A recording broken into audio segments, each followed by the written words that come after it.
রাজধানীতে যত্রতত্র গড়ে উঠছে ইংলিশ মিডিয়াম স্কুল। অনুমোদনহীন স্কুলের সংখ্যা ৩ শতাধিক। ইচ্ছেমতো ভর্তি ও টিউশন ফি আদায়ের অভিযোগ, শিগগিরই ব্যবস্থা বলছে বোর্ড। গাইবান্ধায় মিটার টেম্পারিং করে চুরি করা হচ্ছে বিদ্যুৎ, জরিমানা দিতে হচ্ছে সাধারণ গ্রাহককে। অসাধু কর্মচারীদের কারসাজি, জনসচেতনতা বাড়ানোর তাগিদ। চাইলেই পাওয়া যায় পরীক্ষার সনদ, জাতীয় পরিচয়পত্র। জমির দলিল জাল করে বদলে ফেলা হচ্ছে নাম ঠিকানা। ঢাকায় ভুয়া কাগজপত্র তৈরির কারিগর গ্রেফতার। এবং টি-20 বিশ্বকাপ বাছাইয়ের জন্য বাংলাদেশ দলের শেষ অনুশীলন আজ। প্রস্তুতি ম্যাচের হার নিয়ে হতাশায় ভুগতে চায় না বিসিবি।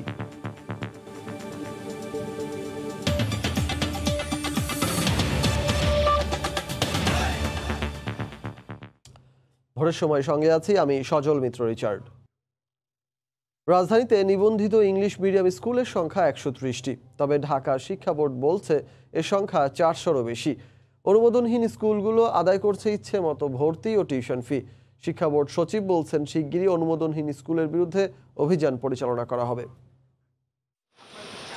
২০১৭ সালে ভাটারা থানার ছোলমাইদের এই বহুতল ভবনে গড়ে ওঠে royal English medium school Dhaka. অনুমোদনহীন এই স্কুলের শিক্ষার্থী প্রায় ২৫০। প্রতি মাসে টিউশন ফি ৫ থেকে ৯,০০০ টাকা আর ভর্তি বাবদ প্রতি বছর আদায় করা হচ্ছে ১৫ থেকে ৩০,০০০ টাকা। স্কুলটির বার্ষিক আয় প্রায় ২ কোটি টাকা, অথচ শিক্ষকদের বেতন বাকি প্রায় ৮০ লাখ। আমার ১০ মাস ধরে ডিউ আছে, হাফটা তো পাচ্ছি এখন। বিশাল এই স্কুলের নেই কোনো হিসেব শাখা। টাকা জমা হয় অধ্যক্ষ সেকান্দার আলীর ব্যক্তিগত অ্যাকাউন্টে। শিক্ষকদের বেতন না দেয়া অধ্যক্ষের বেতন ২ লাখ টাকা। স্কুলের পাশের ২ ভবনে রেস্টুরেন্ট গড়ে তোলার পাশাপাশি গার্মেন্টস ও ফ্যাশন ব্যবসায় কয়েক কোটি টাকা লগ্নি করেছেন তিনি। আমাদের হিসাব শাখা ছিল, তো আমাদের স্টপ করে এখন হ্যান্ড টু হ্যান্ড হয়। প্রিন্সিপাল স্যারের অ্যাকাউন্টে। স্যারের ওটা রেন্টে নেওয়া রেস্টুরেন্টটা এবং উপরেরটা। অনুমোদনহীন স্কুলে সন্তানদের শিক্ষা জীবন নিয়ে উদ্বিগ্ন অভিভাবকরা। কোনো কিছু বন্ধ হয়ে গেলে বাচ্চাদের উপর একটা বড় ডিপ্রেশন রোগী। আবার আরেক জায়গায় নেওয়া একটা সমস্যা না। অধ্যক্ষ সেকান্দার আলী বেশিরভাগ অভিযোগ স্বীকার করলেও নানা অজুহাত তার। নিবন্ধনের বিষয়টা একটু ঢাকা বোর্ডের সাথে আসলে একটু লেন্দি প্রসেস। আমরা আজ থেকে ১ বছর আগে আমরা এই প্রসেসটা শুরু করেছি। রাজধানী জুড়ে এমন অনুমোদনহীন ইংলিশ মিডিয়াম স্কুল রয়েছে ৩ শতাধিক। উত্তরার কিডস ক্যাম্পাস ও ইউনিটি ইংলিশ মিডিয়াম স্কুলের সাথে কথা বলতে গেলে স্কুলে প্রবেশে বাধা দেয়া হয়।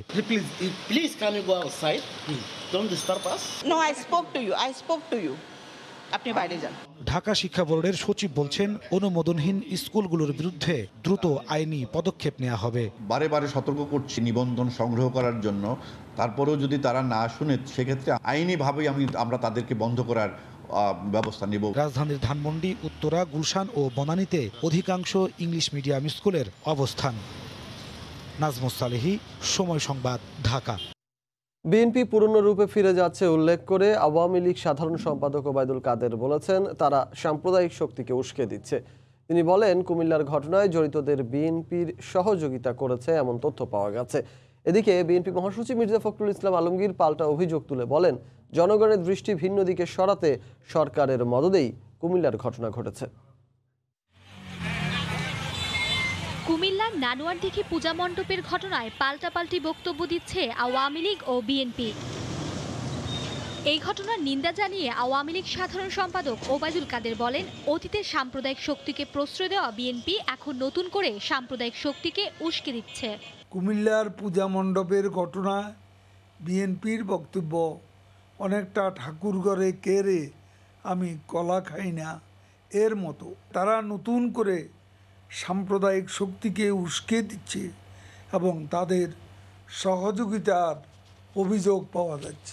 কুমিল্লার ঘটনায় জড়িতদের বিএনপি সহযোগিতা করছে বলেও দাবি করেন আওয়ামী লীগ সাধারণ সম্পাদক। ষড়যন্ত্র করে ক্ষমতা যাওয়া বিএনপির যে রঙিন খোয়াব, তা অচিরেই দুঃস্বপ্নে পরিণত হবে।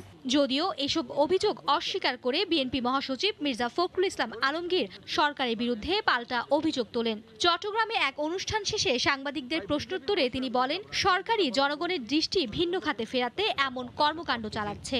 তারা তাদের ক্ষমতাকে টিকিয়ে রাখার জন্য তারা সব সময় বিভিন্নভাবে বিভিন্ন রকম সমস্যা তৈরি করছে এবং মাঝে মাঝে তাদের মূল যে সংকটগুলো, সেগুলোকে দৃষ্টি জনগণের কাছ থেকে সরিয়ে নেওয়ার জন্য তারা ভিন্ন খাতে প্রবাহিত করার চেষ্টা করে। এই ধরনের আপনার ঘটনাগুলোর মধ্য দিয়ে। কুমিল্লার ঘটনায় জড়িতদের দ্রুত গ্রেফতারের দাবিও জানান বিএনপি মহাসচিব। মার্জিয়া মুমু, সময় সংবাদ, ঢাকা। সারা দেশে নিরাপত্তা জোরদারে দেশের বিভিন্ন স্থানে মোতায়েন রয়েছে আইনশৃঙ্খলা রক্ষা বাহিনী। মিথ্যা গুজব ছড়িয়ে উস্কানি দেওয়ার অভিযোগে শুক্রবারও অন্তত 100 জনকে আটক করা হয়েছে। বিস্তারিত প্রতিবেদনে। বিভিন্ন এলাকায় চলছে বিজিবির টহল। শুক্রবার সকালে ব্রাহ্মণবাড়িয়ায় নিরাপত্তা জোরদার করা হয়। জেলার বিভিন্ন স্থানে মোতায়েন করা হয় 2000-এর বেশি পুলিশ, বিজিবি ও আনসার সদস্য। প্রতিটি পর্যায়ে বাড়ানো হয় নজরদারি। 2 প্লাটুন বিজিবি পুরো এলাকায় টহল দিচ্ছে, বিভিন্ন জায়গায়, গুরুত্বপূর্ণ জায়গায়। একই চিত্র রাজশাহীতেও। তৈরি করা হয়েছে 3 স্তরের নিরাপত্তা বলয়। নগরের সাহেববাজার, আলুপট্টি মোড়, বুলনপুর ঘাট সহ গুরুত্বপূর্ণ এলাকায় মোতায়েন রয়েছে আইন শৃঙ্খলা রক্ষা বাহিনী। মুন্সিগঞ্জে শান্তিপূর্ণ পরিবেশ বজায় রাখতে বিভিন্ন স্থানে তৎপর রয়েছে বিজিবি। সবখানেই রয়েছে তাদের সজাগ দৃষ্টি।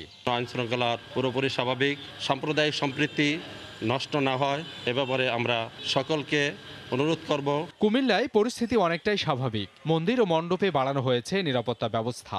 স্বাভাবিক পরিবেশে বিজয়া দশমীর আচার অনুষ্ঠান পালন করছেন সনাতন ধর্মের অনুসারীরা। তবে চলমান পরিস্থিতিতে কিছুটা কমেছে উৎসবের আমেজ। এর আগে বুধবার সকালে কুমিল্লায় একটি মন্দিরে ধর্ম অবমাননা হয়েছে এমন খবর ছড়িয়ে পড়লে স্থানীয়দের মধ্যে উত্তেজনা ছড়িয়ে পড়ে। এক পর্যায়ে স্থানীয় প্রশাসন ও পুলিশ পরিস্থিতি নিয়ন্ত্রণে আনে। সাম্প্রদায়িক সম্প্রীতি বিনষ্ট সহ বিভিন্ন বিষয়ে এ সংক্রান্ত কোতোয়ালি থানায় অন্তত 4টি মামলা হয়। গঠন করা হয় 3 সদস্যের একটি তদন্ত কমিটি। সাবিত সারোয়ার, সময় সংবাদ। সুস্থ আছে টিকা নেওয়া মানিকগঞ্জের 120 শিশু শিক্ষার্থী। তাদের শরীরে কোনো পার্শ্ব প্রতিক্রিয়া দেখা যায়নি।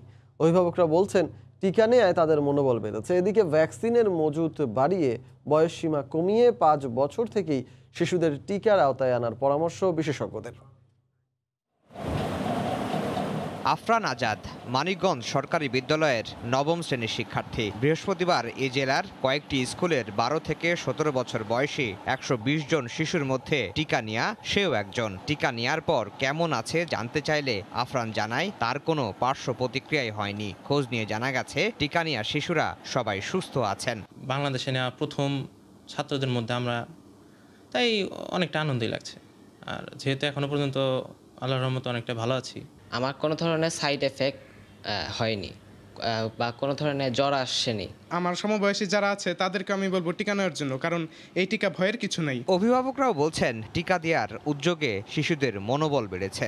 এই টিকা নেওয়ার ফলে আমাদের পুরো পরিবার সুরক্ষিত হবে আশা রাখি ইনশাল্লাহ। ও মানসিকভাবে একটু উৎফুল্লই যে আমি ইতিহাসের একটা অংশ হলাম। প্রথমেও টিকা দিতে ভয় পাইছি, কিন্তু টিকা দেওয়ার পরে দেখলাম না, তেমন কোনো জটিলতা নাই। ইনশাল্লাহ ওর কোনো সমস্যা এখনো পর্যন্ত হয়নি, সুস্থ আছে। আর বিশেষজ্ঞরা বলছেন 5 থেকে 17 বছর বয়সী শিশুদেরও টিকা দেওয়া যাবে, তবে এই জন্য বাড়াতে হবে টিকার মজুদ। 12 থেকে 17 এবং অনেক দেশে 5 থেকে 17 পর্যন্ত ওরা দিচ্ছে, কারণ শতকরা 90% লোককে কভার করতে গেলে ওই জনগোষ্ঠীকে কভার করতে দিতে হবে।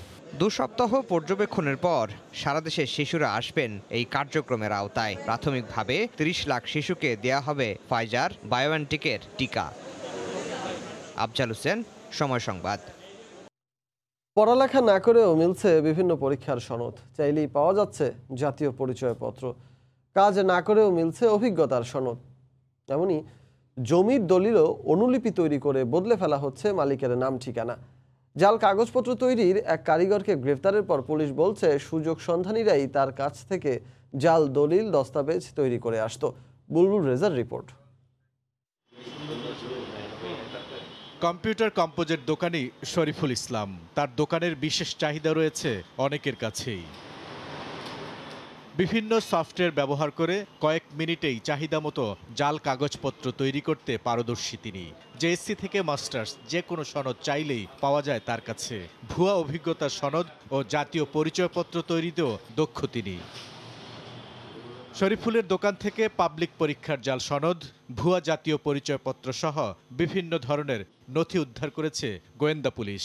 জব্দ করা হয়েছে তার কম্পিউটার সহ বেশ কিছু ডিজিটাল ডিভাইস। জিজ্ঞাসাবাদে শরীফুল জানিয়েছে 6 বছর ধরে ভুয়া দলিল সহ চাহিদা মাফিক জাল কাগজ তৈরি করছেন তিনি। এই চক্র এতই সক্রিয়, বিশেষ করে মানুষের অর্থাৎ কষ্টের সম্পদ তার ভূমি, তার সম্পদ। যখন একটা সেম একটা কী বলা হয় আপনার জমির একটা দলিল অন্যের হস্তগত হয়, সুতরাং প্রতারক চক্র উনি হয়তো হালকা মনে করেছেন, কিন্তু যার হাতে দলিলের ফটোকপিটা চলে গেল ওই লোক কিন্তু মারাত্মক ভুক্তভোগী হয়।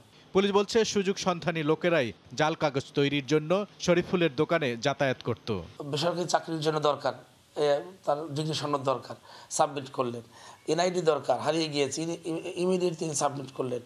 অনেকে দেখা যাচ্ছে অ্যাক্সিডেন্ট লোক আছে ঢাকা শহরে আপনার জমির যারা ব্যবসা করেন বা কাউকে হয়রানি করেন, তাদের জন্য একটা দলিল হস্তগত হওয়া বিশাল অর্জন তার জন্য। ভুয়া কাগজ তৈরির কারিগরদের ধরতে বিশেষ অভিযান চালাচ্ছে গোয়েন্দা পুলিশ। বিভিন্নভাবে যেগুলো আছে আমরা তথ্য নিচ্ছি। বুলবুল রেজা, সময় সংবাদ, ঢাকা। গাইবান্ধা বিদ্যুৎ উন্নয়ন বোর্ডের অধীনে নেসকোর 2 ডিভিশনে শতকরা প্রায় 41% বিদ্যুৎ সিস্টেম লসের খাতায়। মিটার সচল থাকলেও ব্যবহৃত বিদ্যুতের বিল ওঠে না। মিটারগুলো সবই বিশেষ পদ্ধতি অবলম্বন করে টেম্পারিং করা দাবি করে অভিনব চুরি ঠেকাতে তৎপর বলে জানায় বিদ্যুৎ বিভাগ। হেদায়েতুল ইসলাম বাবুর রিপোর্ট আর ছবি তুলেছেন আতাউল হক সাগর। নতুন বাসায় উঠে 3 মাসে অস্বাভাবিক কম বিদ্যুৎ বিল দেখে চমকে ওঠেন গৃহকর্তা। বিদ্যুৎ অফিসে অভিযোগ করে জানতে পারেন তার মিটারটি বিশেষ পদ্ধতিতে ট্যাম্পারিং করা। এরপর জরিমানা গুনতে হয় প্রফেসর কলোনির এই বাসিন্দাকে। আমি চেঞ্জ করার জন্য ওনাদের যে ব্যাংকে টাকা জমা দিতে হয় সেটা সহকারে দিয়েছি। ওনারা একদিন এসে ইনকোয়ারি করছে, বলছে যে এটা টেম্পারিং করা মিটার। কিন্তু টেম্পারিং করা মিটার এটা তো আমরা কিভাবে বুঝবো, কিভাবে জানবো? টেম্পারিং করার কারণে আমার কাছে জরিমানা বাবদ 15,000 টাকা নগদ আমাকে ব্যাংকের মাধ্যমে দিতে হয়েছে। এই মিটারগুলো সবই বিশেষ পদ্ধতি অবলম্বন করে ট্যাম্পারিং করা। গেল কয়েক মাসের অভিযানে এমন মিটারের স্তূপ জমেছে গাইবান্ধা বিদ্যুৎ উন্নয়ন বোর্ড নেসকোর ডিভিশন 1 ও 2 এর কার্যালয়ে। কর্তৃপক্ষের দাবি, বিদ্যুৎ বিভাগের বাইরের অসৎ ইলেকট্রিশিয়ানদের সাহায্যে অভিনব কায়দায় ঘটছে বিদ্যুৎ চুরির এসব ঘটনা। অনেক মিটার টেম্পারিং আমরা পাইছি এবং এটাকে আমরা ধরে নিয়ম অনুসারে ব্যবস্থা নেওয়া হয়েছে আর কি।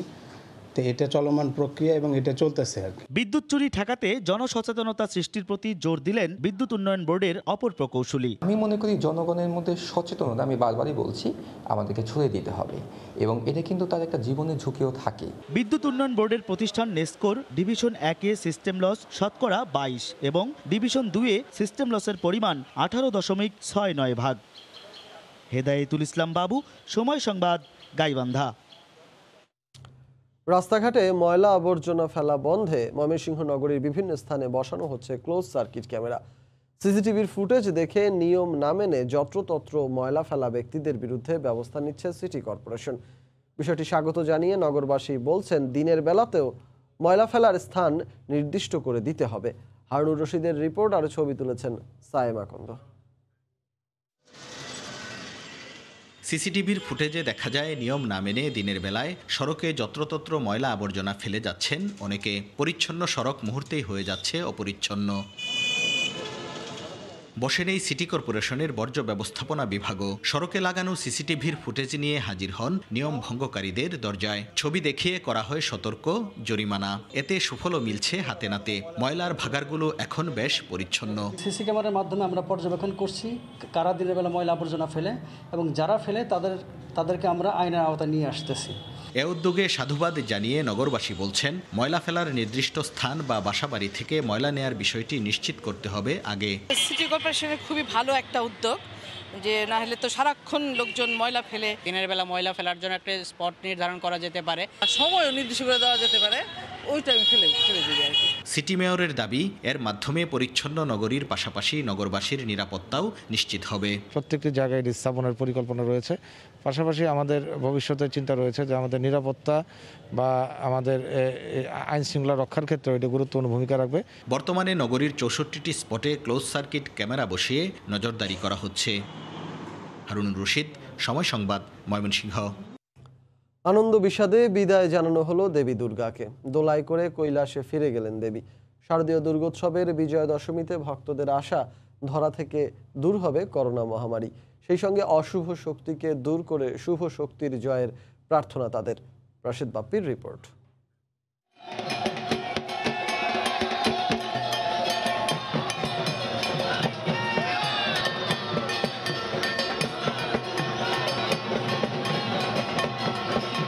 ঢাকের শব্দ, অঞ্জলি, উলুধ্বনিতে অশুভের বিরুদ্ধে শুভর বিজয়ানন্দ।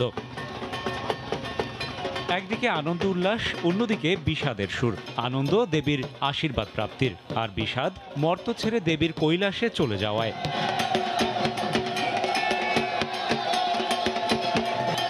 শুক্রবার বিকেল থেকে রাজধানীর ওয়াইজ ঘাটে একে একে আসতে থাকে প্রতিমাবাহী ট্রাক। অত্যন্ত সুশৃঙ্খলভাবে যান্ত্রিক নৌকায় তুলে প্রতিমা নিয়ে যাওয়া হয় মাঝ বুড়িগঙ্গায়। নদীতে চলে দেবী বিদায়ের সবশেষ ধর্মীয় আচার আনুষ্ঠানিকতা। এরপর সম্মিলিতভাবে বিদায় দেওয়া হয় দুর্গতি নাশিনীকে। দেবীর আশীর্বাদে সামনের দিনগুলো হবে পুণ্যময়, কল্যাণময়, এমন আশাবাদ দেবী ভক্তদের। মা চলে যাচ্ছে, আমাদের খারাপ লাগতেছে, তারপরেও মা আমাদের যেন সবাই মঙ্গল করেন, সবাই যেন ভালো থাকে। খুবই ভালো ছিল, আনন্দে ছিলাম। এখন মা চলে যেতেছে, খারাপ লাগতেছে। আমরা মায়ের কাছে প্রার্থনা করেছি এ দেশের মঙ্গলের জন্য, দেশের যাতে শান্তি শৃঙ্খলা আমরা বজায় থাকি। অশুভের বিরুদ্ধে শুভ শক্তির বিজয়ের প্রতীক দেবী দুর্গা মর্ত থেকে ফিরে গেলেন কৈলাসে। বিজয়া দশমীর এই ক্ষণে সনাতন ধর্মাবলম্বীদের প্রত্যাশা, অসুরকে বধ ও অশুভকে বিনাশ করে মানব মনে সঞ্চারিত হোক শুভ চেতনা। এর আগে সকালে ধূপ, দ্বীপ, ফুলে বন্দনা করা হয় দেবী দুর্গার। দর্পণ বিসর্জনের পর দেবীর পায়ে সিঁদুর ছুঁয়ে একে অপরের গায়ে মাখিয়ে দেন সিঁদুর।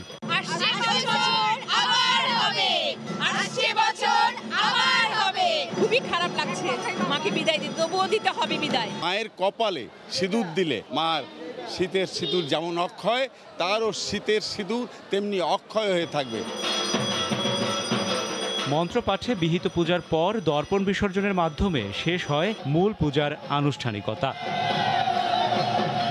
রাশেদ বাপ্পি, সময় সংবাদ, ঢাকা।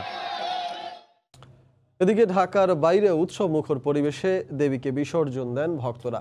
ভেদাভেদ ভুলে সম্প্রীতি প্রতিষ্ঠার আশা সনাতন ধর্মাবলম্বীদের। এদিকে চট্টগ্রামে সন্ধ্যায় হয় প্রতিমা বিসর্জন। ব্যুরো ও জেলা প্রতিনিধিদের পাঠানো তথ্য ও ছবি নিয়ে রিপোর্ট।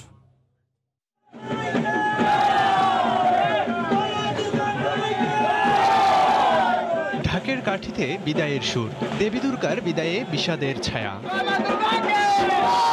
দুর্গতি নাশিনী যেমন এসেছিলেন বিপুল আড়ম্বরে, তেমনি কোটি ভক্তের ভালোবাসায় সিক্ত হয়ে মর্ত ছেড়ে কৈলাসে ফিরে যান। শুক্রবার দর্পণ বিসর্জনের মধ্য দিয়ে যে যাত্রা শুরু হয় তার সমাপ্তি প্রতিমা নিরঞ্জনে। চট্টগ্রাম নগরীতে প্রতিমা বিসর্জন শুরু হয় সন্ধ্যার পরে। কঠোর নিরাপত্তার মধ্য দিয়ে দেবীকে বিদায় জানান ভক্তরা। এরপরই পতেঙ্গা সমুদ্র সৈকতেও বিসর্জন দেওয়া হয় প্রতিমা।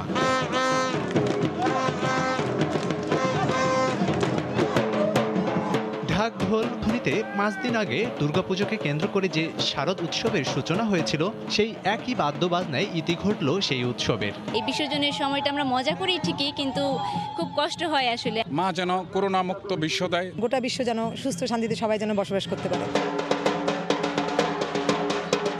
দশমীর আমেজ আবহে শুভ বিজয়ের আনন্দ মিলনে ভক্তদের উচ্ছ্বাস।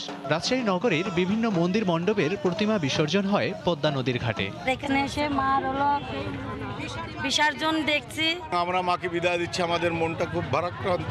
দোলায় করে বাবার বাড়ি ছেড়ে স্বামীর সংসারে ফিরে যাচ্ছেন দেবী, তাই তাকে বিদায় জানাতে ভক্তকুল এসেছেন প্রতিমা বিসর্জন ঘাটে। প্রতি বছর এই দিন যেন আমাদের ফিরে ফিরে আসুক। ধর্মযার যার উৎসব সবার।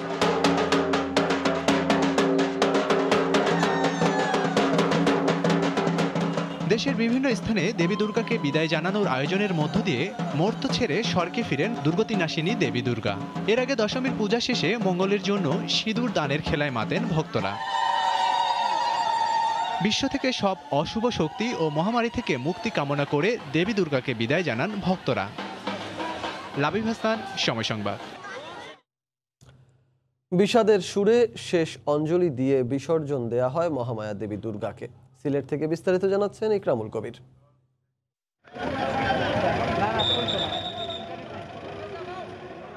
প্রতিমা নিরঞ্জনের জন্য ঐতিহ্যবাহী চাঁদনী ঘাটে আনা হয়। করোনা পরিস্থিতির কারণে এবছর আয়োজনে কমতি থাকলেও প্রতিমার সংখ্যা বেড়েছে। আমরা বিজয়া দশমীর এই দিনে দেশবাসীকে শুভেচ্ছা জানাই। এবছর এই করোনা পরিস্থিতির মধ্যেও পুজোর সংখ্যা সারা বাংলাদেশে বেড়েছে। নির্বিঘ্নে উৎসবমুখর পরিবেশে দুর্গাপূজা সম্পন্ন করতে পেরে ভক্ত অনুরাগীরা বেশ খুশি। সুন্দরভাবে সার্বজনীন পূজা উদযাপন করে যাব, এই দেশে থাকবো, এটাই আমাদের চাওনা। আজকে এই উৎসবমুখর পরিবেশে মা জননীকে বিসর্জন করতে পেরে আমরা খুশি, সবাই খুশি। আমরা প্রতিমা নিরঞ্জনের সময় যাতে করে কোনো ধরনের বিশৃঙ্খল পরিবেশ সৃষ্টি না হয় তার জন্য পর্যাপ্ত পরিমাণে আইন শৃঙ্খলা বাহিনীর সদস্যদের মোতায়েন করা হয়েছে। সিনিয়র অফিসার সহ সকল অফিসার ফোর্স আছেন, সুন্দরভাবে বিসর্জন করা হচ্ছে এবং এই ক্ষেত্রে আমাদের সার্বিক সহযোগিতা করতেছি। করোনা পরিস্থিতির কারণে প্রতিমা নিরঞ্জন সহ দুর্গাপূজার আনুষ্ঠানিকতায় কিছুটা সংক্ষিপ্ত করা হয়েছিল গেল বছর। এবার সিলেট জেলা এবং মহানগর মিলে 6 শতাধিক পূজা মণ্ডপের আয়োজন করা হয়েছিল। সিলেটের চাঁদনী ঘাট থেকে ইকরামুল কবির, সময় সংবাদ। কঠোর নিরাপত্তার মধ্য দিয়ে কলকাতার গঙ্গার ঘাটে বিসর্জন দেয়া হয় দেবীকে। দেবীর আশীর্বাদে সামনের দিনগুলো হবে পূর্ণময়, কল্যাণময়, এমনটাই প্রার্থনা সবার। আগামী 18 অক্টোবর পর্যন্ত চলবে বিসর্জন। কলকাতা থেকে বিস্তারিত জানাচ্ছেন সুব্রত আচার্য, আর ক্যামেরায় ছিলেন বিশ্বজিৎ দাস। শুক্রবার দর্পণ বিসর্জনের মধ্য দিয়ে দেবীর প্রাণ কৈলাসে চলে গেলেও দেবীর মূর্তি বিসর্জনের মধ্য দিয়ে 4 দিনের ধর্মীয় রীতির আনুষ্ঠানিকভাবে সমাপ্তি ঘটবে। দেবীকে গঙ্গায় বিসর্জনের প্রক্রিয়া অত্যন্ত তাৎপর্যপূর্ণ বলে মনে করা হয়। সে কারণে বহু দূর থেকে দেবীকে এভাবেই ট্রাকে করে নিয়ে আসা হয় কলকাতার গঙ্গার ঘাটগুলোতে। রাত যত গড়াচ্ছে ততই কিন্তু এই প্রতিমা নিয়ে আসার ধুম লেগেছে কলকাতার বাবুঘাট সহ কলকাতা পুরসভার 17টি ঘাটে। তবে সন্ধ্যের পর একটু বৃষ্টি হয়, বিসর্জন প্রক্রিয়া কিছুটা বাদ সাধে। যদিও কঠোর নিরাপত্তা এবং সুষ্ঠু ব্যবস্থাপনায় এবারও বিসর্জন প্রক্রিয়া নিয়ে খুশি সাধারণ মানুষ। ম্যানেজমেন্ট খুব ভালো, কোনো রকম প্রবলেম হয়নি। নেক্সট ইয়ার মা আবার যেন আসে আমাদের কাছে এবং আমরা আবার বড় করে মাকে নিয়ে আসি। আমরা এবছর যেভাবে আনন্দ করেছি, সামনে ইয়ারে যেন আরো ভালো করে আনন্দ করতে পারি। আমরা কলকাতা পুলিশকে ধন্যবাদ দেব এবং আমাদের কোঅপারেট করেছে, আমরা একটু হলেও তো দেখতে পেরেছি। ভালো দুর্গা মাই কি জয়। শুক্রবার দুপুর থেকে শুরু হওয়া এই দেবী বিসর্জনের কর্মসূচি সরকারিভাবে বেঁধে দেওয়া হয়েছে আগামী 18 অক্টোবর পর্যন্ত। এই 4 দিনের মধ্যেই সব মণ্ডপের প্রতিমা বিসর্জন দিতে হবে। সুব্রত আচার্য, সময় সংবাদ, পশ্চিমবঙ্গ, ভারত। ইভ্যালি কাণ্ডে এবার জাতীয় ভোক্তা অধিকার সংরক্ষণ অধিদপ্তরকে কাঠগড়ায় দাঁড় করালো বাণিজ্য মন্ত্রণালয়। WTO সেলের মহাপরিচালক হাফিজুর রহমানের দাবি, ভোক্তা অধিকার সংরক্ষণ অধিদপ্তর গ্রাহকদের মামলার বিপরীতে কারাদণ্ড কিংবা ইভ্যালির ব্যবসা সাময়িক বন্ধ করে দিলে এত বড় কেলেঙ্কারি হতো না। আর বাংলাদেশ ব্যাংক বলছে, পেমেন্ট গেটওয়ে প্রতিষ্ঠানের কাছে ইভ্যালি, অরেঞ্জ সহ বিতর্কিত প্রতিষ্ঠান ও গ্রাহকদের আটকা পড়া অর্থ ফেরত দেওয়ার বিষয়ে চূড়ান্ত কোনো সিদ্ধান্ত এখনো হয়নি। অস্বাভাবিক মূল্যছাড়ের টোপ দিয়ে ইভ্যালি, অরেঞ্জ ও ধামাকা সহ বেশ কয়েকটি প্রতিষ্ঠানের গ্রাহক প্রতারণার ঘটনায় তোলপাড় চলছে দেশের কমার্স খাতে। প্রশ্ন উঠেছে, বিতর্কিত এসব প্রতিষ্ঠান প্রশাসনের চোখ ফাঁকি দিয়ে গ্রাহকদের হাজার হাজার কোটি টাকা আত্মসাৎ করলো কিভাবে। তবে কমার্স খাতের কেলেঙ্কারি নিয়ে চাঞ্চল্যকর তথ্য দিলেন বাণিজ্য মন্ত্রণালয়ের WTO সেলের মহাপরিচালক হাফিজুর রহমান। শুক্রবার রাজধানীর আগারগাঁওয়ে এক অনুষ্ঠানে তিনি জানান, ইভ্যালির বিতর্কিত ব্যবসায়িক কর্মকাণ্ডের বিষয়ে 1 বছর আগে থেকে জানত বাণিজ্য মন্ত্রণালয়। ইভ্যালিকে থামাতে জাতীয় ভোক্তা অধিকার সংরক্ষণ অধিদপ্তর সহ 6টি সংস্থাকে চিঠিও দেয় মন্ত্রণালয়। ওই সময় জাতীয় ভোক্তা অধিকার সংরক্ষণ অধিদপ্তরে ইভ্যালির বিরুদ্ধে গ্রাহকদের প্রায় 6000 মামলা চলমান ছিল। সংস্থাটি ইভ্যালিকে কারাদণ্ড কিংবা সাময়িক ব্যবসা বন্ধের মতো কঠোর সিদ্ধান্ত নিতে পারেনি। 4000 দরকার নেই, 4টা অভিযোগে ইভ্যালি সোজা হয়ে যায়। তাকে যদি একটু জাল দেওয়া হতো, তাকে যদি 2 দিনের জন্য বন্ধ রাখা হতো, ভোক্তা অধিকার আইনে আছে। আপনি শুধু ভোক্তা অধিকারকে অ্যাক্টিভেট করেন, কিছু লাগবে না। এদিকে চলমান সংকটের মধ্যে ইভ্যালি, অরেঞ্জ সহ অন্যান্য বিতর্কিত প্রতিষ্ঠান এবং গ্রাহকদের বিপুল অর্থ পেমেন্ট গেটওয়ে প্রতিষ্ঠানের কাছে আটকা আছে। এ অর্থ ছাড়ে কোনো উদ্যোগ নেওয়া হচ্ছে কিনা সে বিষয়ে কোনো সিদ্ধান্ত জানাতে পারেননি বাংলাদেশ ব্যাংকের এই কর্মকর্তা। এই টাকাগুলো আমরা ধরে রাখবো কিনা বা ছাড়বো কিনা, অথবা কোর্টের কাছে কোনো ডিসিশন চাবো কিনা, এই ব্যাপারটা আমরা কমার্স মিনিস্ট্রির সাথে বসেই ডিসিশন নেব। অনুষ্ঠানে অনলাইনে পণ্য কেনাবেচার নামে গ্রাহক ঠকানো আর সহ্য করা হবে না বলে হুঁশিয়ারি দেন বাংলাদেশ প্রতিযোগিতা কমিশনের চেয়ারম্যান মফিজুল ইসলাম। শুভ খান, সময় সংবাদ, ঢাকা। কার্যক্রম বন্ধ হয়ে যাওয়া যুব কর্মসংস্থান সোসাইটি যুবকের গ্রাহকেরা দেড় যুগেও পাওনা ফিরে পাননি। অন্যদিকে যুবকের বিরুদ্ধে দায়ের করা মামলার 7 বছর পর সব আসামিকেই পলাতক দেখিয়ে অভিযোগপত্র দিয়েছে সিআইডি। অর্থনীতিবিদরা বলছেন, যুবককে যদি কৃতকর্মের সাজা ভোগ করতে হতো তাহলে নতুন করে ই-কমার্সের প্রতারণার ঘটনা ঘটত না। আশরাফুল ইসলামের ছবিতে আতিকুর রহমান তমালের রিপোর্ট। এখানে টাকা জমা রাখা আমি নিঃস্ব হয়ে গেছি। 1 লাখ টাকা রাখলে মাসে পাওয়া যাবে 2000 টাকা। সেই আশায় যুবকে 12 লাখ টাকা রাখেন মুকুল। কিন্তু দিন মাস বছর পেরিয়ে 1.5 যুগ চলে গেছে, এখনো আসল টাকাটাই তুলতে পারেননি তিনি। এর মাঝে বন্ধ হয়ে গেছে যুবক। একটা বাচ্চা বিশ্ববিদ্যালয়ে পড়ে, তার চিকিৎসা পর্যন্ত আমি করাইতে পারতাছি না, পড়াশোনার খরচ পর্যন্ত আমি দিতে পারতাছি না। আমার যা ছিল সম্পদ আমি সব এখানে রাখি আজকে আমি নিঃস্ব হয়ে গেছি।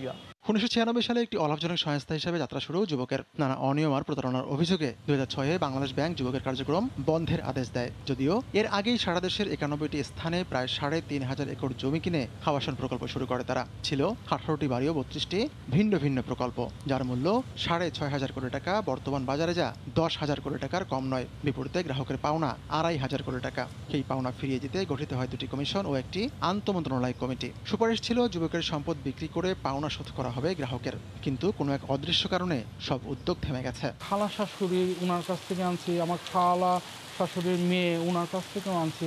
লজ্জার এই অবস্থায় সামনে দাঁড়াইতে আর পারি না, সত্যি কথা যেটা, সামনে আর দাঁড়াতে পারি না।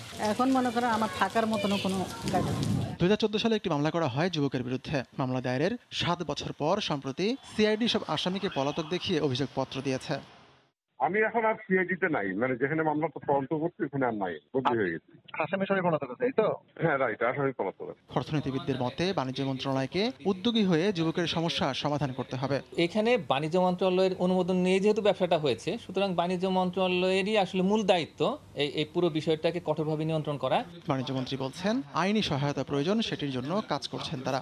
আইনি সহায়তা দরকার, আইন মন্ত্রণালয় বলতে পারবে। আমরা এই ব্যাপারে চিন্তা করছি, আইনি কোনো জটিলতা থাকবে কিনা, কি প্রক্রিয়ায় এটা করা যেতে পারে। যেহেতু এটা আদালতের একটা অর্ডারের মধ্যে আছে, তাতে আমরা বাণিজ্য মন্ত্রণালয় হুট করে তো কিছু করতে পারবো না। এদিকে পাওনা ফেরতের আশায় ক্ষতিগ্রস্ত মানুষেরা অপেক্ষায় আছেন 1.5 যুগেরও বেশি সময় ধরে। আতিকুর রহমান তমাল, সময় সংবাদ, ঢাকা। দখলমুক্ত করার 1.5 বছর যেতে না যেতেই ফের বেদখল হতে শুরু করেছে দিনাজপুর শহরের পানি নিষ্কাশনের চ্যানেল ঘাগড়া খাল। আবারও পরিণত হয়েছে ময়লা আবর্জনার ভাগাড়ে। দখল, দূষণ রোধ ও খাল রক্ষণাবেক্ষণে আর্থিক সঙ্গতি নেই বলে অসহায়তা দেখাচ্ছে পৌর কর্তৃপক্ষ। গোলাম নবী দুলালের তথ্য, মঞ্জিদ আলম শিমুলের ছবি নিয়ে রিপোর্ট। আবারও পুরনো রূপে ফিরছে ঘাগড়া ক্যানেল। 1.5 বছর আগে জেলা প্রশাসনের সহায়তায় পানি উন্নয়ন বোর্ড 2.5 কোটি টাকা খরচ করে যে সংস্কার করেছিল তার ছিটেফোঁটাও দৃশ্যমান নেই এখন। শহরের পানি নিষ্কাশন ব্যবস্থার উন্নতির জন্য খালটি খনন করা হলেও এখন পরিণত হয়েছে ময়লা আবর্জনার ভাগাড়ে। কচুরিপানায় ছেয়ে গেছে চারিদিক। 2020 সালের শুরুর দিকে অবৈধ দখলদারদের উচ্ছেদ করে খালটি খনন করা হয়। সে সময় 29 কিলোমিটার দীর্ঘ খালটির 15 কিলোমিটার অংশ সংস্কার করা হয়। কিন্তু 1.5 বছর পর আবারও আগ্রাসন, দূষণ ও দখলকারীদের। এই অবস্থার জন্য পৌর কর্তৃপক্ষের দায়িত্বহীনতাকে দায়ী করছে নাগরিক সমাজ। কচুরিপানা দিয়ে ভর্তি হয়ে গেছে, কোনো দেখাশোনা নাই, পুনরায় দখল হয়ে যাচ্ছে। ঘাগড়া ক্যানেলকে যদি আবার নতুন করে পরিষ্কার করা না হয় তাহলে এই লোক দিনাজপুর লোক বন্যার হাত থেকে রক্ষা পাবে না। 2 বছর 4 বছর এটার সুফল যদি দিনাজপুরের মানুষ না পায়, কেন খরচ করলো 2.5 কোটি টাকা? রাষ্ট্রের এইভাবে অপচয় যারা করছে তাদের বিরুদ্ধে ব্যবস্থা নেওয়া উচিত। অথচ পৌর কর্তৃপক্ষ বলছে দখল, দূষণ রোধ ও খাল রক্ষণাবেক্ষণে ব্যয় করার মতো অর্থ তাদের হাতে নেই। আমাদের না রেখে তারা ইচ্ছামতো পানি উন্নয়ন বোর্ড কাজ করাতে আমরা একটা দূরত্ব হয়ে গেছে, এই জায়গাতে আমরা পারছি না। তাছাড়াও আমাদের লোকবলের সমস্যা তো রয়েছে। মেনটেন্যান্স ড্রেজিংয়ের জন্য প্রতি বছর বরাদ্দ চাহিদা দিয়েছি অলরেডি। এই বছর যদি আমরা বরাদ্দ পাই সেক্ষেত্রে আমরা মেনটেন্যান্স ড্রেজিং করব পুনরায়। তবে পানি নিষ্কাশন সহ পৌরসভার উন্নয়নে নানা পরিকল্পনার কথা জানালেন স্থানীয় সংসদ সদস্য। জনগণ চলাচল করতে পারে এবং একটি পরিবেশ বান্ধব একটা অবস্থা তৈরি হয়, সেই লক্ষ্যেই আমরা কাজ করে যাচ্ছি। 1851 সালে মহারাজা গিরিজানাথ দিনাজপুর শহরের পানি নিষ্কাশনের জন্য ঘাগরা ও গিরিজা নামে দুটি খাল খনন করেছিলেন। সময় সংবাদ, দিনাজপুর। পিরোজপুরের মঠবাড়িয়ায় সরকারি বরাদ্দের প্রায় 7,500 পানির ট্যাঙ্ক বিতরণে অনিয়মের অভিযোগ উঠেছে। এলাকাবাসীর অভিযোগ, স্থানীয় সংসদ সদস্য ও তার সহযোগীরা টাকার বিনিময়ে ট্যাঙ্ক বিতরণ করেছেন। স্থানীয় জনপ্রতিনিধিরা বলছেন, সুবিধাভোগীদের তালিকা প্রস্তুতে নেওয়া হয়নি তাদের মতামত। তবে অভিযোগ অস্বীকার করে এমপির ব্যক্তিগত কর্মকর্তার দাবি, বিরোধী পক্ষ বিষয়টি নিয়ে চক্রান্ত করছে। জিয়াউল হক জিয়ার পাঠানো তথ্য ও ছবি নিয়ে রিপোর্ট। বঙ্গোপসাগরের কোল ঘেঁষা দক্ষিণের জেলা পিরোজপুরের মঠবাড়ি উপজেলার অধিকাংশ এলাকার পানি লবণাক্ত। এজন্য বসানো যায় না গভীর নলকূপ। শুকনো মৌসুমে এ জনপদের বাসিন্দাদের সুপেয় পানির জন্য চরম বিপাকে পড়তে হয়। গত অর্থ বছরে 47 কোটি টাকারও বেশি ব্যয়ে মঠবাড়িয়ায় নিরাপদ পানি সরবরাহ ও স্যানিটেশন নিশ্চিত করতে একটি প্রকল্প অনুমোদন দেয় সরকার। এতে রয়েছে 3000 লিটার বৃষ্টির পানি ধারণ ক্ষমতার 7400টি পানির ট্যাঙ্ক। প্রতিটি পানির ট্যাঙ্কের জন্য সুবিধাভোগীদের কাছ থেকে সরকার নির্ধারিত 1500 টাকা নেয়ার কথা, কিন্তু স্থানীয়দের অভিযোগ, নিজের পছন্দের লোকদের মধ্যে দেওয়া হয়েছে ট্যাঙ্ক, আবার টাকাও নেওয়া হয়েছে 5 থেকে 7000। যারা ক্ষমতা আছে হেরাই পাইছে 4 দিয়া, আমরা চাইছি আমাকে দেয় নাই। একই বাড়িতে 2টা 3টা 4টা পানির ট্যাঙ্কি পেয়েছে এবং কোনো বাড়ি একদম পায় নাই। স্থানীয় জনপ্রতিনিধিদের দাবি, প্রকল্পের সুবিধাভোগীদের তালিকা প্রস্তুতে নেওয়া হয়নি তাদের মতামত। মাননীয় সংসদ সদস্য মহোদয় তার ইচ্ছে মতো বন্টন করেন এবং বন্টন করতে গিয়ে তার নিজস্ব কিছু লোক দিয়ে এটা বাণিজ্য করেন। তবে ট্যাঙ্ক বিক্রির কথা অস্বীকার করে এমপির ব্যক্তিগত কর্মকর্তার দাবি, রাজনৈতিক প্রতিপক্ষের লোকেরা চক্রান্ত করছে। বিরোধী দলের কিছু গ্রুপ থাকে, তারা বিভিন্ন প্রোপাগান্ডা তো থাকেই। উপযুক্ত তথ্যপত্র দিয়ে কেউ বলার সুযোগ নাই, স্কোপও নাই। তালিকা প্রণয়নে অনিয়মের বিষয়ে কিছুই জানেন না বলছেন জেলার জনস্বাস্থ্য বিভাগের কর্মকর্তারা। এর মধ্যস্থ কিছু হয়তো ব্যক্তি, তারা হয়তো এগুলো করেছে, এটার সাথে আমাদের অফিসিয়াল কোনো সংশ্লিষ্টতা ছিল না। অনিয়মের বিষয়ে জানতে এমপি ডাক্তার রুস্তুম আলী ফরাজিকে একাধিকবার ফোন ও খুদে বার্তা পাঠিয়েও কোনো জবাব মেলেনি। সময় সংবাদ, পিরোজপুর। নরসিংদীতে তুচ্ছ ঘটনার জেরে এক যুবক নিহত হয়েছেন। শুক্রবার বিকেলে সদর উপজেলার হাজিপুর এলাকায় এ ঘটনা ঘটে। পুলিশ ও এলাকাবাসী জানায়, পৌর এলাকার পশ্চিম কান্দাপাড়া এলাকার রকি দাস তার মামাতো ভাইকে নিয়ে বাউনি এলাকায় ঘুরতে আসে। সেখানে তাদের বন্ধুদের মধ্যে কথা কাটাকাটি হয়। এর এক পর্যায়ে তারা নিজেদের মধ্যে সংঘর্ষে জড়িয়ে পড়ে। এ সময় পেছন থেকে রকিকে ছুরিকাঘাত করে প্রতিপক্ষ। তাকে উদ্ধার করে নরসিংদী সদর হাসপাতালে নেয়ার পথে মৃত্যু হয়।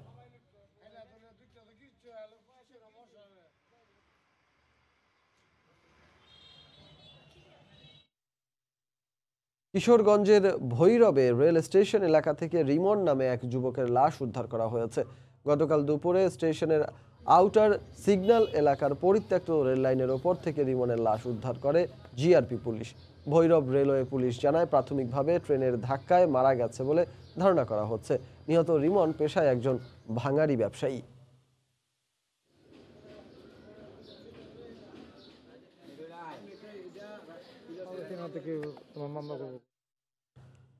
কক্সবাজারের পেকুয়ায় দোকানের ভেতর থেকে এক নবজাতকের লাশ উদ্ধার করেছে পুলিশ। শুক্রবার দুপুরে নবজাতকের লাশ উদ্ধার করা হয়। পুলিশ জানায়, হাজি বাজারে একটি দোকানের পাশে নবজাতকের লাশ দেখতে পায় স্থানীয়রা। পরে ইউনিয়নের চেয়ারম্যান পুলিশকে খবর দেয়। পুলিশ ঘটনাস্থলে পৌঁছে নবজাতকের মৃতদেহ উদ্ধার করেন। নবজাতকের বয়স 3 থেকে 4 দিন হবে। ডিএনএ নমুনা সংগ্রহ করার পর কক্সবাজার সদর হাসপাতালে পাঠানো হবে। তবে এই ঘটনার সাথে কে বা কারা জড়িত সে বিষয়ে কিছু জানা যায়নি।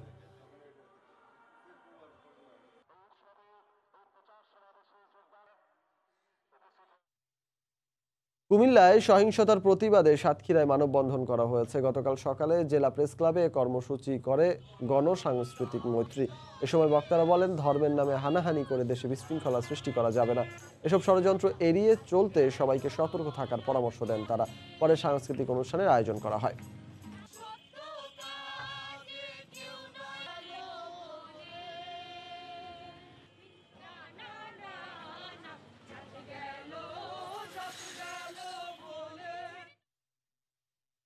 গাইবান্ধার রংপুর রুটে 4টি আন্তনগর ও কয়েকটি লোকাল ট্রেন চলাচল করলেও সহজ ও অর্থ সাশ্রয়ী হওয়ায় যাত্রীরা রামসাগর এক্সপ্রেস এবং 7 আপ ট্রেনে যাতায়াত করতেন। কিন্তু চালু হওয়ার মাত্র 3 বছরের মাথায় বন্ধ হয়ে যায় বোনারপাড়া দিনাজপুরগামী রামসাগর এক্সপ্রেস। 7 আপও বন্ধ 2 বছর ধরে। এতে বাড়তি টাকা খরচের পাশাপাশি ভোগান্তিও বেড়েছে সাধারণ খেটে খাওয়া মানুষদের। হেদায়েতুল ইসলাম বাবুর রিপোর্ট আর ছবি তুলেছেন আতাউল হক সাগর। 2010 সালে গাইবান্ধা সহ উত্তরের 3 জেলার লাখ লাখ মানুষের যোগাযোগে আমূল পরিবর্তন নিয়ে আসে রামসাগর এক্সপ্রেস। সাঘাটার বোনারপাড়া থেকে প্রতিদিন ভোর 6টায় ছেড়ে গাইবান্ধা রংপুর হয়ে দিনাজপুরে পৌঁছাতো যাত্রীদের। বিভাগীয় শহর রংপুরে চিকিৎসা, ব্যবসা বাণিজ্য ও দাপ্তরিক কাজকর্ম শেষে সন্ধ্যায় একই ট্রেনে গাইবান্ধায় ফিরতেন যাত্রীরা। মাত্র 3 বছরের মাথায় বন্ধ হয়ে যায় এটি। এই ট্রেনটা হলে আমরা 4 জন লোক 4 দুগুণ 800 টাকা আমরা আসতে পারতাম। সে জায়গায় আমাকে 5000 টাকা খরচ করে আমার শিক্ষা বোর্ডকে টাচ করতে হয়েছে। একটা বিশাল জনগোষ্ঠী আমরা বেশ সমস্যার মধ্যে পড়েছি। এটি বন্ধ করে দেওয়ার কি কারণ, এই কারণটা আমরা জানি না। এটি একটু রহস্যজনক কারণ। এদিকে সান্তাহাট থেকে লালমনিরহাটগামী লোকাল ট্রেন 7 আপও বন্ধ প্রায় 2 বছর ধরে। ফলে অতিরিক্ত অর্থ ও সময়ের সাথে সড়ক পথের ভোগান্তি মেনে নিয়ে গন্তব্যে পৌঁছাতে হচ্ছে যাত্রীদের। আন্দোলন সংগ্রাম করেও আর চালু হয়নি ট্রেন দুটি। যদি আবার নতুন করে চালু হয় তাহলে অবশ্যই এই অঞ্চলের মানুষ না, যে 7টা ডিস্ট্রিক্ট গড়ে যদি বলেন, মানুষ উপকৃত হবে। জনবল সংকটের কারণে রেল দুটি বন্ধ দাবি করে আবারও চালুর আশ্বাস দিলেন রেলের ঊর্ধ্বতন কর্মকর্তা। ইতিমধ্যে সহকারী স্টেশন মাস্টার নিয়োগের সার্কুলার এসেছে। আগামী 2-1 মাসের মধ্যে আরও কিছু সার্কুলার আসবে। জনবল নিয়োগ হলেই আমরা এই ট্রেনগুলো চালু করার ক্ষেত্রে যথেষ্ট তৎপর রয়েছে। ট্রেন দুটি চালু হলে বগুড়া, গাইবান্ধা সহ রংপুর, দিনাজপুর অঞ্চলের যাত্রীদের ভোগান্তি লাঘবের পাশাপাশি সময় ও অর্থ সাশ্রয় হবে মত সংশ্লিষ্টদের। হেদায়েতুল ইসলাম বাবু, সময় সংবাদ, গাইবান্ধা। খাগড়াছড়িতে মহিষের শিং থেকে বানানো হচ্ছে বিভিন্ন ধরনের গহনা। পাহাড়ি নারীদের কাছে এসব গহনার কদরও রয়েছে ব্যাপক। হস্তচালিত যন্ত্র থেকে বানানো হচ্ছে এসব গহনা। জিতেন বড়ুয়ার পাঠানো তথ্য, ছবিতে রিপোর্ট। খাগড়াছড়ির দীঘিনালার এই নিভৃত পল্লীর বাসিন্দা পূর্ণজীবন চাকমা 40 বছর ধরে মহিষের শিং থেকে তৈরি করছেন বাহারি গহনা। সনাতন পদ্ধতিতে শিং থেকে হস্তচালিত কাঠের যন্ত্র দিয়ে বানানো হয় হাতের চুড়ি, আংটি, কানের দুল ও গলার চন্দ্রহার। কক্সবাজার ও বান্দরবান থেকে সংগ্রহ করা হয় মহিষের বড় শিং, তারপর তা কেটে বানানো হয় গহনা। এসব গহনা পাহাড়ি ঐতিহ্যের ধারক বলে নারীদের কাছে কদর অনেক বেশি। আমি আজকে প্রায় 40 বছর পর্যন্ত এই কাজটা করি। মহিষের শিংয়ের গয়না বানায়, কানের দুল বানায়, চুড়ি বানায়। মাল তো সবসময় পাওয়া যায় না, মহিষের শিংয়ের অভাব। মাল পাওয়া যাইলে অন্যান্য গ্রাম থেকে আয় কিনে লই যায়। গহনা কিনতে দূর দূরান্ত থেকে ছুটে আসেন অনেকে। তবে গ্রামের নারীরাই গহনার মূল ক্রেতা বলে জানান কারিগররা। মহিলারা বিভিন্ন ফ্যাশন হিসাবে এগুলো ব্যবহার করে। তাছাড়া সামাজিক বিয়েতে এগুলোর অনেক কথা রয়েছে। বিভিন্ন জায়গা থেকে মহিলারা দেখতে আসে এবং কিনতে আসে, অর্ডার দিয়ে যায়। মোটামুটি কাঁচামাল যদি শর্ট না পড়ে, সিং যদি অ্যাভেলেবেল পাওয়া যেত তাহলে আরো বেশি কিনা ভালো হতো। আগে ছিল চুড়ি আর কানের এগুলো, এখন তো আবার লকেট করছে, কেউ নেকলেস বানাচ্ছে। তো আমাদের আদিবাসী সমাজে এটা খুব কদর রয়েছে। শিং থেকে গহনা বানানো কষ্টসাধ্য হলেও ঐতিহ্য সুরক্ষায় বংশ পরম্পরায় এই শিল্প ধরে রেখেছেন পূর্ণজীবন চাকমা সহ 3টি পরিবার। সময় সংবাদ, খাগড়াছড়ি। শুক্রবার ছুটির দিনে কক্সবাজার সৈকতে পর্যটকের ঢল নামে। সাগরের টানে ছুটে আসা ভ্রমণ পিপাসুরা আনন্দ আর উচ্ছ্বাসে মাতোয়ারা। সাগর কিছুটা উত্তাল থাকায় সতর্ক থাকার পরামর্শ লাইফ গার্ডের। আরো জানাচ্ছেন সুজাউদ্দিন রুবেল। নীল সাগর, স্বচ্ছ জলরাশি, মাতোয়ারা হাজারো মানুষ। একে তো সাপ্তাহিক ছুটির দিন, তার উপর বিজয়া দশমী। আনন্দ উপভোগে অনেকেই ছুটে এসেছেন সৈকত শহর কক্সবাজারে। প্রচণ্ড রোদ, এই রোদ উপেক্ষা করে দলে দলে সাগর তীরে নামছেন ভ্রমণ পিপাসুরা। অনেক ইচ্ছা ছিল ছোটবেলা থেকে কক্সবাজারে আসার জন্য, তাই আসলাম, দেখলাম। প্রতি বছরই আমরা আমাদের ফ্যামিলি নিয়ে ছুটি আসি এই সমুদ্র সৈকতে।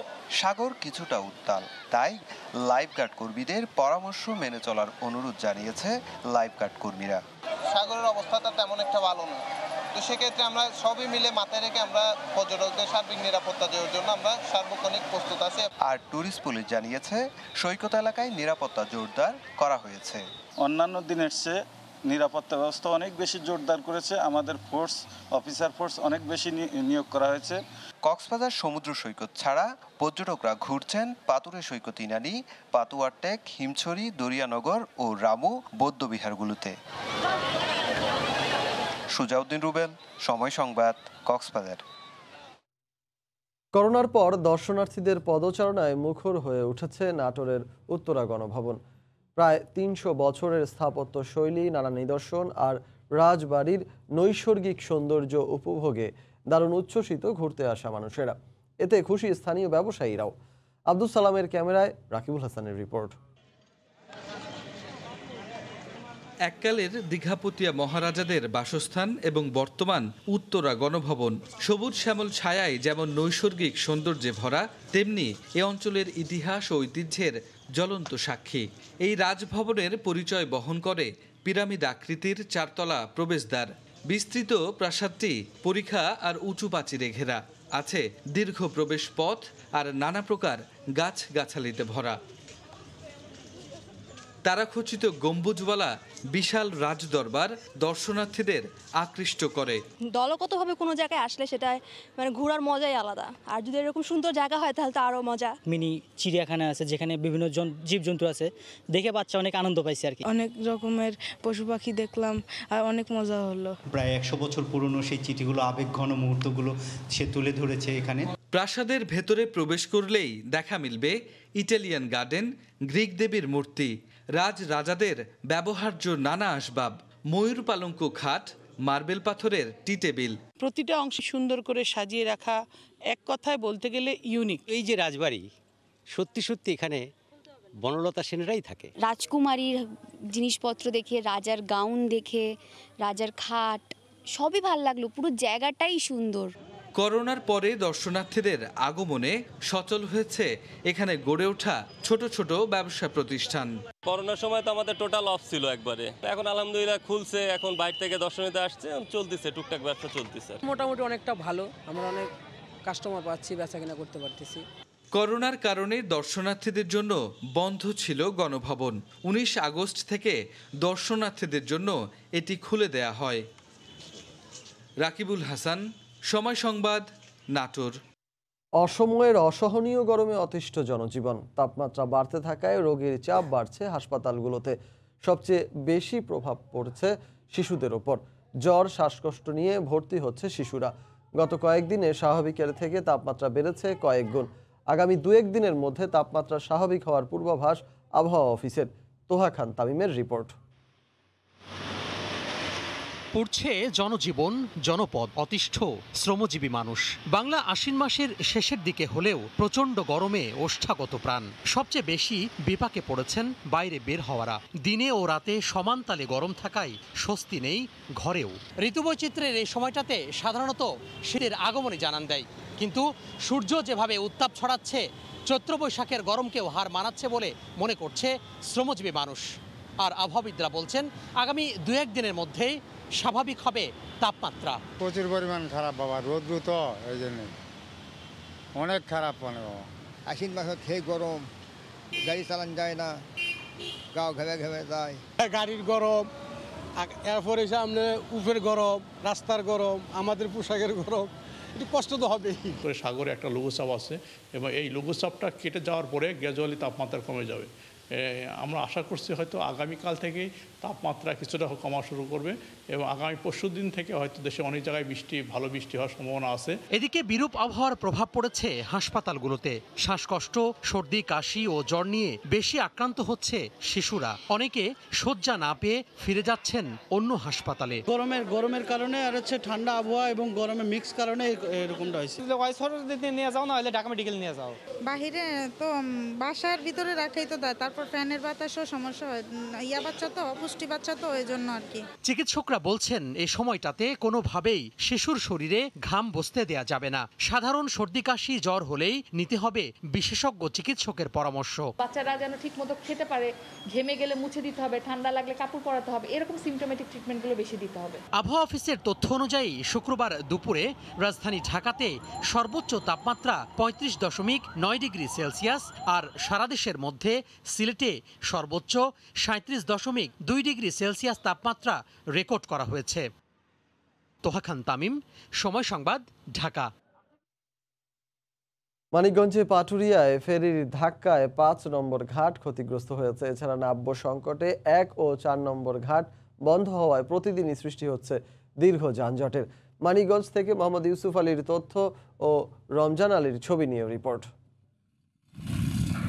ঘাটের মুখে পলি জমায় পাটুরিয়ার 1 ও 4 নম্বর ঘাটে নাব্য সংকট দেখা দেয় বৃহস্পতিবার সন্ধ্যা থেকে। এছাড়া রাত 12টার দিকে ঝুঁকি নিয়ে ফেরি নোঙর করার সময় 5 নম্বর ঘাটটিও ক্ষতিগ্রস্ত হয়। এতে 3টি ঘাটই পুরোপুরি বন্ধ হয়ে যায়। একমাত্র 3 নম্বর ঘাটটি সচল থাকায় ঘাট এলাকায় যানবাহনের সারি দীর্ঘ হয়ে সৃষ্টি হয় যানজটের। এতে চরম ভোগান্তিতে পড়েন দক্ষিণ পশ্চিমাঞ্চলের হাজারো যাত্রী। এদিকে 3টি ফেরিঘাট বন্ধ থাকায় 2 নম্বর লঞ্চ ঘাটেও বেড়েছে যাত্রীদের চাপ। 3 ঘন্টা ধরে এসে বসে রয়েছি, বাচ্চা কাচ্চা নিয়ে, বাচ্চারা কান্নাকাটি করতেছে, যা সমস্যাই, এখন অনেক গরম। সাথে যে সব খাবার দাবার আছে সেগুলো নষ্ট হয়ে যাচ্ছে। পিছের গাড়িগুলো আগে চলে যাইতেছে, অথচ দেখা যায় আমরা এখানে বসে আছি। প্রায় 18 কিলোমিটার পর্যন্ত জাম, গরমে অস্থির আছে। যানজট, সব যাত্রীরা চিল্লাফাটা করতেছে। যানজট নিরসনে ঘাট এলাকায় কাজ করছে পুলিশ। ট্রাফিকের লোকসংখ্যা বাড়ানো হয়েছে, আমরা লাইনের শৃঙ্খলবদ্ধ গাড়ি রাখার চেষ্টা করতেছি। ক্ষতিগ্রস্ত ঘাটের র্যাম মেরামত সহ নাব্যতা সংকট নিরসনে কাজ করছে বিআইডব্লিউটি এর 2টি ড্রেজার। পাটুরিয়া দৌলতদিয়া নৌরুটে ছোট বড় 20টি ফেরি থাকলেও ঘাট সংকটের কারণে সচল রাখা হয়েছে মাত্র 12টি। সময় সংবাদ, মানিকগঞ্জ। এই মুহূর্তে মানিকগঞ্জের পাটুরিয়া ঘাটে আছেন সহকর্মী মোহাম্মদ ইউসুফ আলী। পাটুরিয়া ঘাটের আজকের পরিস্থিতি জানতে সরাসরি চলে যাব তার কাছে। ইউসুফ।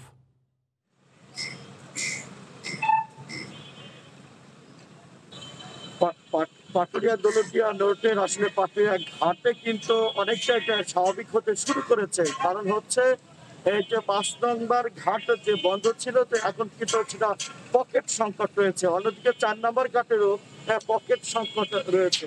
আর সেই ক্ষেত্রে কিন্তু যানবাহন আজকে শনিবার হওয়াতে যানবাহনের সংখ্যা কম এসেছে এবং সেই ক্ষেত্রে কিন্তু অন্যদিকে যারা ছুটিতে গিয়েছিল তারা কিন্তু আবার ঢাকামুখী হতে শুরু করেছে। যার জন্য কিন্তু এখন তো পাটুরিয়া ঘাটে যেহেতু মধ্যরাত থেকে যানবাহনের সংখ্যা কম এসেছে, সেই ক্ষেত্রে যানবাহনের সংখ্যা ধীরে ধীরে কমছে। অন্যদিকে পাটুরিয়া 4 নম্বর ঘাটের ডাউনের যে দেখা দিয়েছিল সেটাও কিন্তু নিরসনের জন্য বিআইডব্লিউটিসি এবং কাজ করছে। এবং কি এই মুহূর্তে পাটুরিয়া 4 নম্বর ঘাটের অফ পকেটেও কিন্তু একটি ড্রেজার রয়েছে। মোট ঘাটগুলোতে আসলে 4টি ড্রেজার লাগানো হয়েছে নাব্যতা সংকট দূর করার জন্য। এখনকার পাটুরিয়া ঘাটে যে মূল সমস্যাটা রয়েছে সেটা হচ্ছে পকেট সংকট এবং এই নাব্যতা সংকট। সেক্ষেত্রে নাব্যতা সংকট আমি ঘাট কর্তৃপক্ষ যারা রয়েছে ঘাট কর্তৃপক্ষের সাথে কথা বলেছি। ঘাট কর্তৃপক্ষরা আমাকে জানিয়েছে যে 4টা ড্রেজার যে ড্রেজিং করা হচ্ছে তাতে কিন্তু একদম আজকের যে বিকালে টাকা ড্রেজিংটা সম্পূর্ণ হলে এখানে নাব্যতা সংকট নিরসন হওয়া সম্ভব হবে। অন্যদিকে এই যে নৌরুটে যেহেতু বাংলা বাজার এবং শিমুলিয়া নৌরুট বন্ধ রয়েছে, সেই ক্ষেত্রে কিন্তু এই একটি ঘাট দিয়েই চলছে সব কার্যক্রম। অর্থাৎ 2টি ঘাটের কাছে একটি ঘাট হয় যানবাহন এবং যাত্রী সংখ্যা প্রতিনিয়ত বৃদ্ধি পাচ্ছে, প্রত্যেক দিন যানজটের সৃষ্টি হচ্ছে। সেই ক্ষেত্রে এই মুহূর্তে কিন্তু পাটুরিয়া ঘাট এলাকায় ছোট বড় এবং যে পরিবহন দিয়ে মোট 500 থেকে 700 যানবাহন পারের অপেক্ষায় রয়েছে। অন্যদিকে যদি বলি যে এটা সময় গ্রহণের সাথে সাথে কিন্তু আবার বৃদ্ধি পাচ্ছে, কারণ সকালের দিকে রাতের দিকে কম আসলে এখন আবার যানবাহনের সংখ্যা ধীরে ধীরে বৃদ্ধি পাচ্ছে। যদি আমি রাতের কথা বলি তো রাতের দিকে কিন্তু এক একটা যাত্রী এখন পর্যন্ত 5 থেকে 7 ঘন্টা অপেক্ষা করে এই নদীটুকু পার করতে হচ্ছে। অন্যদিকে ট্রাক শ্রমিকদের কথা যদি বলি, তারা কিন্তু 2 থেকে 3 দিন ধরে অপেক্ষা করছে এবং সেই জন্য যাত্রী রয়েছে এবং শ্রমিক রয়েছে তারা কিন্তু বলছে যে যেহেতু একটি ঘাট দিয়ে দেশের বৃহত্তম নৌরুটের কাজ চলছে, সেক্ষেত্রে এই নৌরুটে কিন্তু ফেরির সংখ্যা বৃদ্ধি করার দরকার ছিল, কিন্তু সেই ক্ষেত্রে কিন্তু ওই হারে ফেরির সংখ্যা বৃদ্ধি করা হয়নি। তবে যে এখন যদি বলি পাটুরিয়া দৌলতদিয়া নৌতে ছোট বড় তো 19টি ফেরি রয়েছে, তবে সেটাও কিন্তু এই যে ঘাট সংকটের কারণে সবগুলো ঘাট এটা নিতে পারছে না, যার জন্য কিন্তু লোড আনলোডে 3 গুণ সময় বেশি লাগছে এবং যানবাহনগুলো জমে যাচ্ছে। তবে দৌলতদিয়া প্রান্তের কথা যদি বলি, দৌলতদিয়া প্রান্তে যেহেতু পুজো ছিল, পুজোর ছুটিতে অনেকেই আবার ঢাকামুখী হচ্ছে, সেই ক্ষেত্রে এই যে যানবাহন তারা কিন্তু ঢাকামুখী হচ্ছে আবার কর্মে চলছে।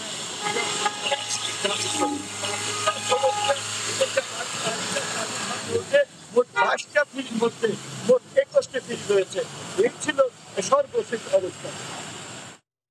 মুন্সিগঞ্জের পাটুরিয়া ঘাট থেকে সেখানকার ফেরি চলাচলের সবশেষ খবরাখবর জানাচ্ছিলেন সহকর্মী ইউসুফ আলী।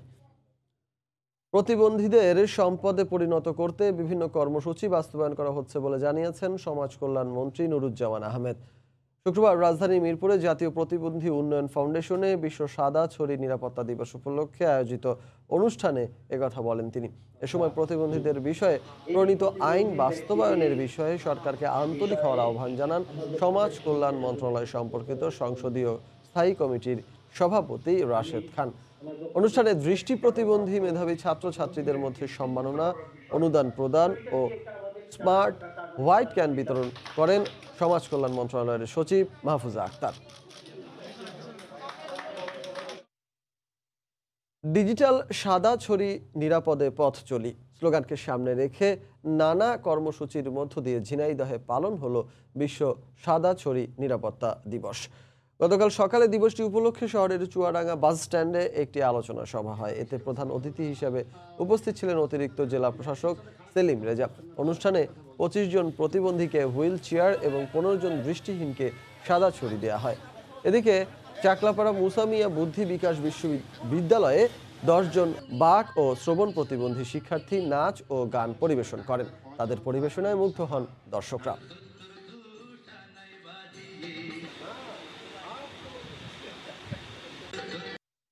মুন্সিগঞ্জের মীর কাদিমের খোলা মাঠে বসা মাছের হাটে উপচে পড়া ভিড়।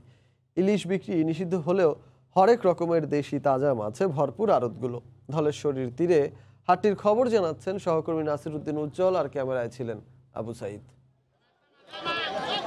হরেক রকমের তাজা মাছের সয়লাভ মুন্সিগঞ্জের এই মীর কাদিম মাছের হাট। আড়তগুলোতে পাঙ্গাস, রুই, কাতল, চিতল, নলা, শিং, কই ও পাবদা সহ পুকুর, দিঘি আর খাল বিলের তাজা মাছের পাশাপাশি সামুদ্রিক মাছের ব্যাপক সমারোহ।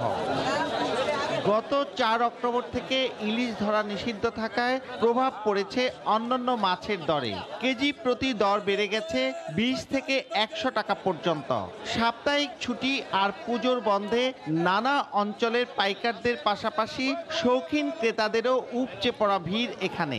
অনেক এলাকা থেকে লোক আসতে থাকে, কারণ এখানে প্রচুর পরিমাণে মাছ পাওয়া যায়। অল্প মূল্যে মাছগুলো পাওয়া যাচ্ছে এখানে। দামি সাশ্রয়, মোটামুটি তাজা মাছ পাওয়া যায়, তার জন্য আসলে এই বাজারে আমরা আসা হয়। অভিযান থাকার কারণে এখানে ইলশা মাছ বলতেই আসে না, অন্য অন্য মাছও সব ধরা বন্ধ, এখন কোনো মাছ আসে না। এখন এই চাষের মাছ, পাবদা, শিং, কই, এই সমস্ত মাছ দিয়ে চলতেছে। অভিযানের জন্য মাছ কম, পূজার বাজার মাছের দাম বেশি। সামান্য বৃষ্টিতেই কর্দমাক্ত হয়ে যায় খোলা মাঠে বসা এই হাট। রয়েছে বজ্রপাতের আতঙ্ক। রাস্তাঘাট ভালো না, রাস্তাঘাট ভাঙ্গা চূড়া, এই দিয়ে পাইকারি পত্র আসতে পারে না, গাড়িগুলো কোনো কিছু চলতে পারে না। শতাব্দী প্রাচীন প্রতিদিনের এই মাছের হাটে চলে প্রায় 1,500 মানুষের রুটি রুজি। এখানকার 40 আড়ত ঘিরে 2 ঘন্টায় বিক্রি হচ্ছে প্রায় কোটি টাকার মাছ। মুন্সিগঞ্জের মীর কাদিম থেকে নাসির উদ্দিন উজ্জ্বল, সময় সংবাদ। ভোর থেকেই মুন্সিগঞ্জের হাটলক্ষ্মীগঞ্জে জমজমাট কলার হাট। কলা কিনতে ধলেশ্বরীর তীরে নানা এলাকা থেকে আসেন পাইকাররা। এই মুহূর্তে হাটলক্ষ্মীগঞ্জে আছেন সহকর্মী নাসির উদ্দিন উজ্জ্বল। সরাসরি চলে যাব তার কাছে। উজ্জ্বল, রিচার্ড, এই যে করার রাজ্য, আপনি জানেন যে প্রকৃতিতে কিন্তু শরৎ শেষ হয়ে যাচ্ছে, কাল থেকেই হেমন্ত শুরু হচ্ছে, আর এই আশ্বিনের আজকে 31 তারিখ শেষ। এখন কিন্তু অমৃত সাগর যে কলা সেইটি সিজন শেষ হয়ে যাচ্ছে। 12 মাস এই কলার উৎপাদন হলেও কিন্তু এই যে অমৃত সাগরের কলার যে ব্যাপক উৎপাদন সেটি কিন্তু হ্রাস পেয়ে গেল, এবং এই কাল থেকে যেই হেমন্ত শুরু হচ্ছে তখনই কিন্তু এখানে যেটি নেপালি কলা বলা হয় বা সবুজ নেপালি, চম্পা বা চাপা কলা, সেই সিজন শুরু হয়ে যাচ্ছে। এখন আপনারা দেখছেন যে নানা ধরনের কলায় সয়লাভ হয়ে গেছে এই আড়ত, এবং এখানে কিন্তু কলার একটি যদি আমি দাম বলে রাখি যে এখন যে মৌসুম শুরু হচ্ছে তারপরেও কিন্তু চাপা বা চম্পা কলা এখানে পাইকারি 4 থেকে 13 টাকা হালি দরে বিক্রি হচ্ছে, এবং সবজি কলা কিন্তু এখন মৌসুম নয়, তারপরে সবজি কলা বিক্রি হচ্ছে সর্বনিম্ন 15 টাকা কেজি হালিতে এবং সর্বোচ্চ 35 টাকা হালিতে, এবং অমৃত সাগর বিক্রি হচ্ছে 15 থেকে 30 টাকা হালিতে, সবুজ নেপালি 6 টাকা থেকে 10 টাকা হালি, নেপালি সাগর 10 থেকে 17 টাকা হালি, কবরি যেটি পুজো সনাতন ধর্মাবলম্বীদের পুজোতে ব্যবহার হয় বেশি, সেই কবরি কিন্তু আমরা দেখছি অনেক সরবরাহ, সেখানে এখন 10 থেকে 15 টাকা হালিতে বিক্রি হচ্ছে। আর যেটিকে ঔষধি কলা বলা হয় অগ্নিশ্বর, সেটি কিন্তু 30 থেকে 50 টাকা হালিতে বিক্রি হচ্ছে। বিচি কলা বিক্রি হচ্ছে 8 থেকে 10 টাকা হালিতে, আর যেটি সবজি হিসাবে ব্যবহার করা হয় আনাজ কলা সেটি কিন্তু 15 থেকে 20 টাকা কেজিতে বিক্রি হচ্ছে। এবং এখানকার যে একেবারে ধলেশ্বরী তীরের আড়ত রয়েছে সেখানে কিন্তু 15টি আড়তে ভোর 6টা থেকে দুপুর 12টা পর্যন্ত জমজমাট বেচা কেনা হয়। এবং আপনি জানেন যে রামপালের যে জগৎ বিখ্যাত কলা, সেই কলাকে পুনরুদ্ধার করবার জন্য কিন্তু কৃষি বিভাগ চেষ্টা করছে। এর বাইরে আড়তগুলোতে কিন্তু রামপালের কলা এখন আর খুঁজে পাওয়া যায় না, কারণ প্রচুর চাহিদা, সে অনুযায়ী উৎপাদন নেই। এবং জেলায় এবছর কিন্তু 48 হেক্টর জমিতে কলার উৎপাদন হয়েছে। এখন কিন্তু এই আড়তগুলোতে এই জেলার বাইরে থেকে বিপুল পরিমাণ কলা সরবরাহ হয়। তো এখানে একজন আড়তদার রয়েছেন সুমন, তিনি বিভিন্ন জেলা দেশের বিভিন্ন প্রান্ত থেকে তিনি এই সরাসরি বাগানে কলা কিনে থাকেন। তো আমরা জানতে চাইবো যে এই যে আপনার ট্রাকে করে কলা নামছে, এটা কোথা থেকে এসছে এবং বেশিরভাগ কলার যোগান এখন কোথা থেকে আসছে? এই কলাটা আসছে টাঙ্গাইল মধুপুর থেকে, সাগর দেখি। তো গোটা বাংলাদেশি কলা আছে, সবচেয়ে বেশি নর্থ বেঙ্গল ডিস্ট্রিক্টে, যমুনার ওপার, রংপুর, বগুড়া, জয়পুরহাট, রাজশাহী, দিনাজপুর, যশোর, মাগুরা, সব দিকে কলা আছে। তো কলা যে অঞ্চলে পানি না হয় ওই অঞ্চলে কলার আবাদটা খুব ভালো হয়। তো এখন আপনাদের চ্যালেঞ্জ কি এই কলায়? এখন চ্যালেঞ্জ আমাদের এই বাজারে নতুন মৌসুমে আমাদের চকের পানি শুকাচ্ছে, পানি কলার কিছু আমদানি ভালো হবে, কলা মোটামুটি বিকবে, কিন্তু শীত পরে যাওয়ার সাথে সাথে আমাদের কলার বাজারটা একদমই খারাপ যায়, কলা বেচাকেনি হয় না, মানুষ খায় না। ধন্যবাদ আপনাকে। তো এই আড়তদার যেমনটি বলছিলেন, এবং তার পাশাপাশি যেটি আমি জানিয়ে রাখতে চাই যে সবজির মৌসুম কিন্তু ফাল্গুন থেকে শুরু হবে, তারপরে কিন্তু বিভিন্নভাবে নানা প্রান্তে সবজির যে সবজি কলার উৎপাদন হচ্ছে, এবং এখানে যে কলার যে উৎপাদন বাড়ানোর জন্য কৃষি গবেষণা থেকে কিন্তু নানা রকম প্রচেষ্টা চালাচ্ছে, কারণ কলার চাহিদা দিন দিন বেড়েই চলেছে, যেটি স্বাস্থ্যসম্মত এই ফলটি, দেশীয় ফল যেটি। তো এই ছিল মুন্সিগঞ্জের ধলেশ্বরী তীরের যে কলার হাট, সবশেষ। রিচার্ড, মুন্সিগঞ্জের হাটলক্ষ্মীগঞ্জের কলার হাটের সবশেষ খবরাখবর জানাচ্ছিলেন সহকর্মী নাসির উদ্দিন উজ্জ্বল। প্রজনন মৌসুমে নদীতে মাছ ধরতে বরিশালে নারী, শিশু ও অপ্রাপ্তবয়স্কদের ব্যবহার করা হচ্ছে। এদের দিয়ে নদীতে জাল ফেলা এবং মাছ ধরা ও জাল তোলা সব কাজই করানো হয়। অন্যদিকে আইন শৃঙ্খলা রক্ষা বাহিনী বলছে এই ব্যাপারে নেওয়া হচ্ছে যথাযথ আইনি ব্যবস্থা। আমিনুল ইসলামের তোলা ছবিতে আরো জানাচ্ছেন ফিরদাউস সোহাগ। কারো বয়স 10 থেকে 12, কারো বা 14 থেকে 16 বছর। এরা সবাই নদী তীরবর্তী এলাকার বাসিন্দা। এদেরকে ব্যবহার করা হচ্ছে মাছ ধরার কাজে। ইলিশের প্রধান প্রজনন মৌসুম উপলক্ষে এখন নদীতে মাছ ধরা নিষিদ্ধ। প্রতিদিনই চলছে আইন শৃঙ্খলা বাহিনীর অভিযান। তাই গ্রেফতার এবং জেল জরিমানা এড়াতে বরিশাল অঞ্চলের নদ নদীতে মাছ ধরার জন্য কৌশল অবলম্বন করা হচ্ছে। পুরুষের পরিবর্তে মাছ ধরছে নারী, শিশু ও কিশোররা। মাছ যে পাইতাম না, খুললে বেচতে আমারে 1-10 টাকা গাইতে দিতেই। আমরা অন্য কোনো কাজ কাম করতে পারি না, তাই আমরা জালিয়ারি করা লাগে। 22টা দিন আমরা কি করে খাবো স্যার? অভিযানে চাল ডাল খাবার যদি আমাকে দিত আমরা না নামতাম। আমাকে 10 কেজি চাউলও দেয় না, 2 কেজি ডাইলও দেয় না, যা গো আছে হ্যাঁ গই দেয়। মোরা কিভাবে চলমু, কিভাবে বাঁচমু? এ ব্যাপারে যথাযথ আইনগত ব্যবস্থা নেওয়া হচ্ছে বলে জানায় নৌপুলিশ। নদীতে শিশু এবং মহিলা যাদেরকে পাচ্ছি, স্থানীয় জনপ্রতিনিধি আছে, এদের সাথে আমরা আলোচনা করে এদের যদি এই কাজ থেকে দূরে থাকে তার জন্য আমরা উদ্বুদ্ধ করছি। এদিকে বিভাগীয় মৎস্য অধিদপ্তর বলছে সমস্যার সমাধান হতে পারে স্থানীয় জনপ্রতিনিধিদের মাধ্যমে সচেতনতা বাড়ানো গেলেই। জনপ্রতিনিধি তারা যদি তাদেরকে উদ্বুদ্ধ করে, তাদেরকে নিষেধ করে, হয়তো এই নারী এবং শিশুরা এই কাজ থেকে হয়তো বিরত থাকবে। মামলা হয়েছে 332টি, তবে মানবিক কারণে নারী ও অপ্রাপ্তবয়স্কদের মুচলেকা ছেড়ে দেয়া হয়। ইলিশের প্রজনন মৌসুম মাত্র 22 দিন। এই সময়টাতে সরকারি নিষেধাজ্ঞা পুরোপুরি মানা হলে নদ নদী ভরে উঠবে ইলিশে। ইলিশের দাম কমবে, জেলে এবং ক্রেতা বিক্রেতা সবাই আর্থিকভাবে লাভবান হবেন, এমনটাই মনে করছেন বিশেষজ্ঞরা। বরিশালের মেহেন্দিগঞ্জের কালাবদ নদী থেকে ফিরদাউস সোহাগ, সময় সংবাদ। প্রজনন মৌসুমে মা ইলিশ রক্ষায় দেশের বিভিন্ন নদ নদীতে অভিযান চালিয়েছে মৎস্য অধিদপ্তর ও আইন শৃঙ্খলা রক্ষা বাহিনী। চাঁদপুরে বৃহস্পতিবার মধ্যরাত থেকে শুক্রবার সকাল পর্যন্ত পদ্মা ও মেঘনা নদীতে অভিযান চালিয়ে 25 জেলেকে আটক করেছে নৌপুলিশ।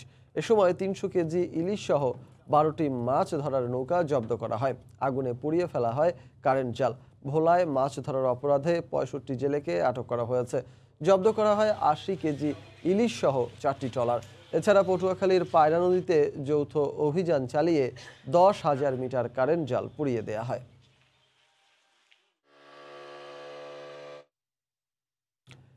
এই মুহূর্তে চাঁদপুরের বড় স্টেশন এলাকায় আছেন সহকর্মী ফারুক আহমদ। মাছ ধরা বন্ধে আইন শৃঙ্খলা রক্ষা বাহিনীর আজকের অভিযানের বিস্তারিত জানতে সরাসরি চলে যাব তার কাছে। ফারুক। রিচার্ড, প্রজনন মৌসুমে মা ইলিশে ডিম ছাড়বে, সেই লক্ষ্যে নদ নদীতে বিশেষ করে দেশের যে 6টি অভয়াশ্রম আছে সেখানে সব ধরনের মাছ ধরা নিষিদ্ধ করেছে সরকার। আইন শৃঙ্খলা রক্ষাকারী বাহিনী অভিযান চালাচ্ছে এই সময় যেন নিষেধাজ্ঞা উপেক্ষা করে, বিশেষ করে যেখানে মা ইলিশ ডিম ছাড়বে সেই প্রজনন ক্ষেত্রগুলোতে যেন কোনো ধরনের মাছ শিকারের সুযোগ না পায়, তার জন্য জেলেদের নিবৃত্ত করার জন্য আইন শৃঙ্খলা রক্ষাকারী বাহিনী বিশেষ করে নৌ পুলিশ, কোস্টগার্ড, প্রশাসন এবং মৎস্য বিভাগ যৌথভাবে তারা অভিযান চালাচ্ছে। তো চাঁদপুরের যেই পদ্মা মেঘনার যে বিশাল অভয়াশ্রমটি আছে সেখানেও একইভাবে অভিযান চলছে। আমি যদি আপনাকে চাঁদপুরের অভিযান সম্পর্কে জানাতে চাই, চাঁদপুরের উত্তরে ষাটনল এবং দক্ষিণে লক্ষ্মীপুরের চর আলেকজান্ডার পর্যন্ত যে বিশাল পদ্মা মেঘনার অভয়াশ্রমটি আছে প্রায় 100 কিলোমিটার, সে 100 কিলোমিটারে এই গত 13 দিন পর্যন্ত অর্থাৎ 4 তারিখের পর থেকে আজ সকাল 7টা পর্যন্ত একটা নিরবচ্ছিন্ন অভিযান চলছে। অর্থাৎ বিরতিহীনভাবে এই নদী পাড়ে যেই থানা এবং উপজেলা আছে সেখানে 2টি করে দল বিরতিহীনভাবে তারা অভিযান চালাচ্ছে, অর্থাৎ কোনো রকম জেলেরা যেন মা ইলিশ নিধন করতে না পারে। তো আমি যদি চাঁদপুরের জেলা প্রশাসনের যে টাস্ক ফোর্স আছে সেই কমিটির একটি তালিকা আমি হাতে পেয়েছি, সেখানে দেখা যাচ্ছে যে গত 24 ঘন্টা মিলিয়ে চাঁদপুরে 150 শতাধিক জেলেকে তারা বিভিন্ন মেয়াদে কারাদণ্ড দিয়েছেন এবং এই অভিযানে যে জাল উদ্ধার হয়েছে সেখানে প্রায় 1.5 কোটি মিটার জাল তারা জব্দ করতে সক্ষম হয়েছেন। একের সঙ্গে প্রায় 1 টন মা ইলিশ যেগুলো বিভিন্ন দুস্থ অসহায় মানুষের মধ্যে বিতরণ করেছে। একের সঙ্গে যদি আমি নৌ পুলিশের চাঁদপুর অঞ্চল অর্থাৎ কুমিল্লা, চাঁদপুর, শরীয়তপুর, লক্ষ্মীপুর মিলে যে বিশাল তাদের যে এলাকাটি আছে সেখানে যদি গত 24 ঘন্টা তারা যে অভিযানটি চালিয়েছে সেখানে প্রায় 2.5 কোটি মিটার জাল, একের সঙ্গে 42 জন জেলেকে তারা আটক করেছে। তার সঙ্গে যদি আমি নৌকার হিসেব করি 25টি নৌকা এবং এসব ঘটনায় 9টি মামলা করেছে নৌ পুলিশের। চাঁদপুরের নৌ পুলিশ যিনি প্রধান আছেন পুলিশ সুপার কামরুজ্জামান আমাকে জানিয়েছেন যে নৌ পুলিশের অভিযানটি অব্যাহত থাকবে। এই ছিল আমার কাছে চাঁদপুরের পদ্মা মেঘনায় প্রজনন মৌসুমে মা ইলিশ রক্ষার সবশেষ। রিচার্ড। চাঁদপুরে মা ইলিশ রক্ষা অভিযানের সবশেষ খবরাখবর জানাচ্ছিলেন সহকর্মী ফারুক আহমদ। ফেসবুককে নজরদারিতে রেখেছে মার্কিন প্রশাসন। সম্প্রতি এই সামাজিক যোগাযোগ মাধ্যমটির বিরুদ্ধে আসা নানা অভিযোগের পর এর গতিবিধি নিবিড়ভাবে পর্যবেক্ষণের সিদ্ধান্ত নিয়েছে যুক্তরাষ্ট্র। তথ্য ফাঁস, ব্যবহারকারীর গোপনীয়তা না থাকা, বিভেদ উস্কে দেওয়ার মতো বিষয়গুলো নিয়ে জানানো হয়েছে উদ্বেগ।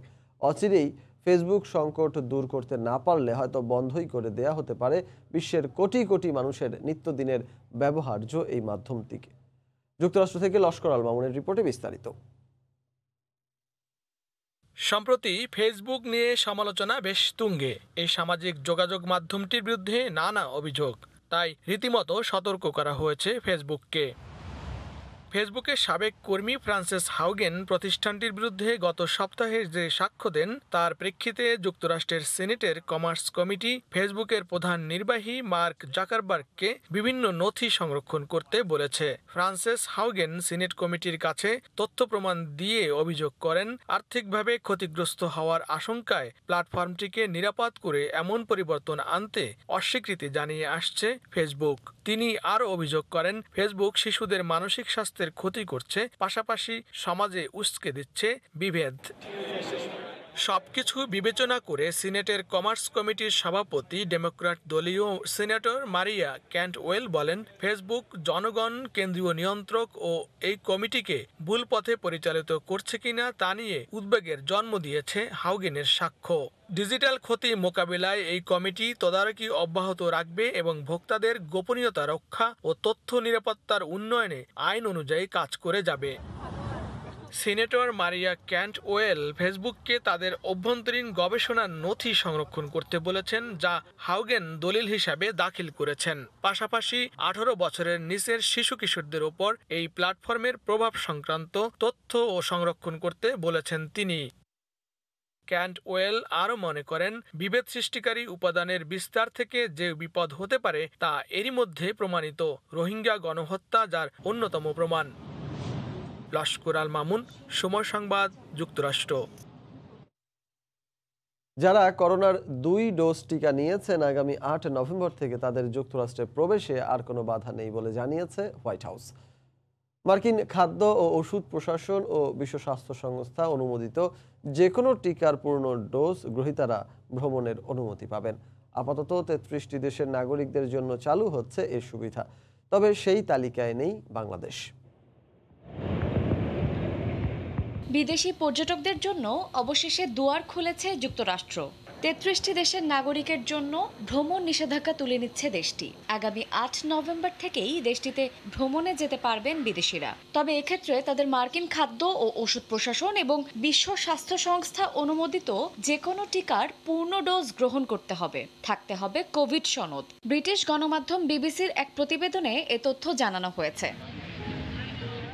স্থানীয় সময় শুক্রবার হোয়াইট হাউসের মুখপাত্র জানিয়েছেন, ভ্রমণের 72 ঘন্টা আগে করোনা পরীক্ষায় যাদের নেগেটিভ ফলাফল আসবে কেবল তারাই যুক্তরাষ্ট্রে প্রবেশের অনুমতি পাবেন, এমনকি তাদের কোয়ারেন্টাইনেও থাকতে হবে না। যুক্তরাষ্ট্রের খাদ্য ও ওষুধ প্রশাসন এবং বিশ্ব স্বাস্থ্য সংস্থা থেকে জরুরি ব্যবহারের অনুমোদন পাওয়া যে কোনো টিকার পূর্ণ ডোজ গ্রহীতারা এই সুবিধা পাবেন বলে জানা গেছে। এক্ষেত্রে অক্সফোর্ড অ্যাস্ট্রাজেনেকার পাশাপাশি চীনের সিনোভ্যাক ও সিনোফার্মের টিকা নেওয়া ব্যক্তিরাও প্রবেশের অনুমতি পাবেন।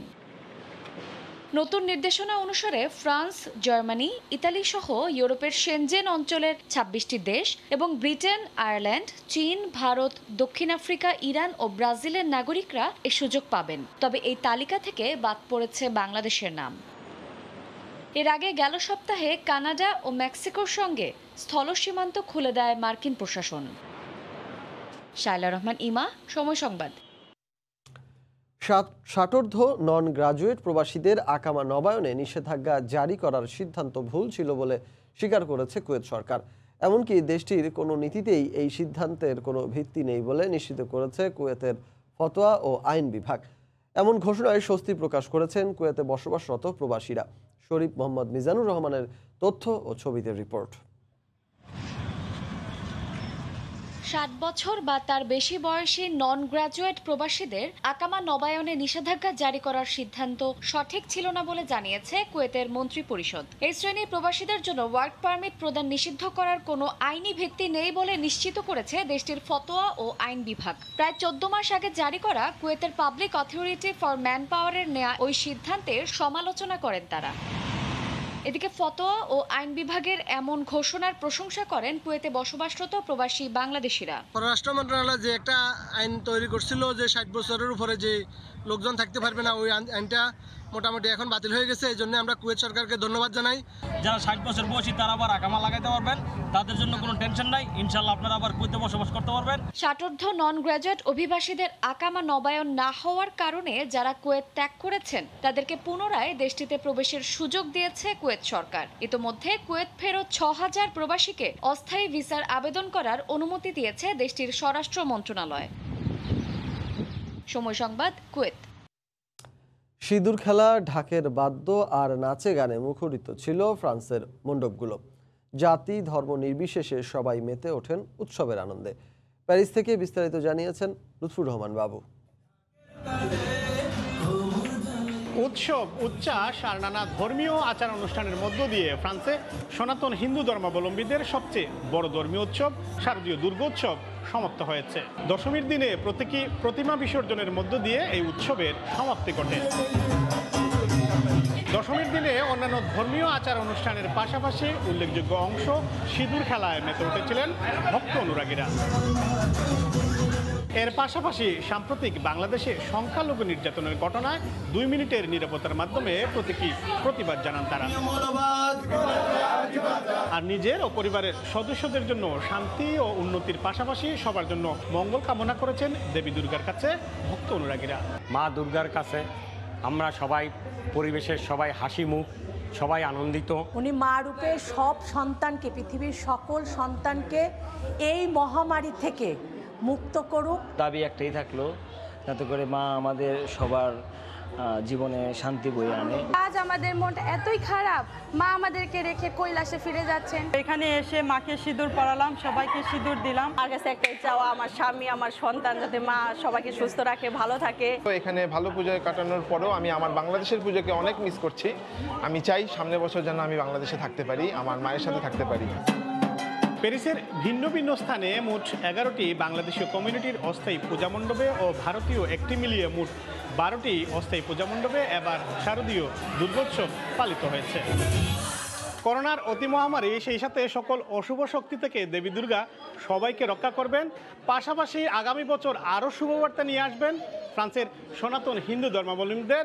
এটাই ছিল দেবী দুর্গার কাছে প্রার্থনা। ফ্রান্সে প্যারিস থেকে মোহাম্মদ লুৎফুর রহমান বাবু, সময় সংবাদ।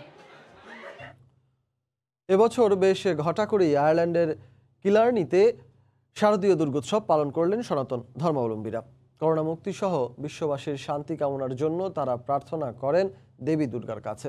আয়ারল্যান্ড থেকে সৈয়দ জুয়েলের রিপোর্টে বিস্তারিত। যে কোনো ধর্মীয় উৎসব পালনে বরাবরই অসাম্প্রদায়িকতার পরিচয় দিয়ে আসছে আয়ারল্যান্ড। প্রতিটি ধর্মীয় উৎসবে ধর্ম বর্ণ নির্বিশেষে আনন্দে মেতে ওঠেন সবাই। দীর্ঘ 20 বছর ধরে আয়ারল্যান্ডের কিলকেনিতে শারদীয় দুর্গাপূজার আয়োজন করে আসছেন হিন্দু কালচারাল অর্গানাইজেশন। এবার দুর্গাপূজার দশমীর দিনে মণ্ডপে ছিল সর্বস্তরের মানুষের উপস্থিতি। নারী পুরুষ শিশুদের আগমনে পূজা মণ্ডপ ছিল আনন্দে ঠাসা।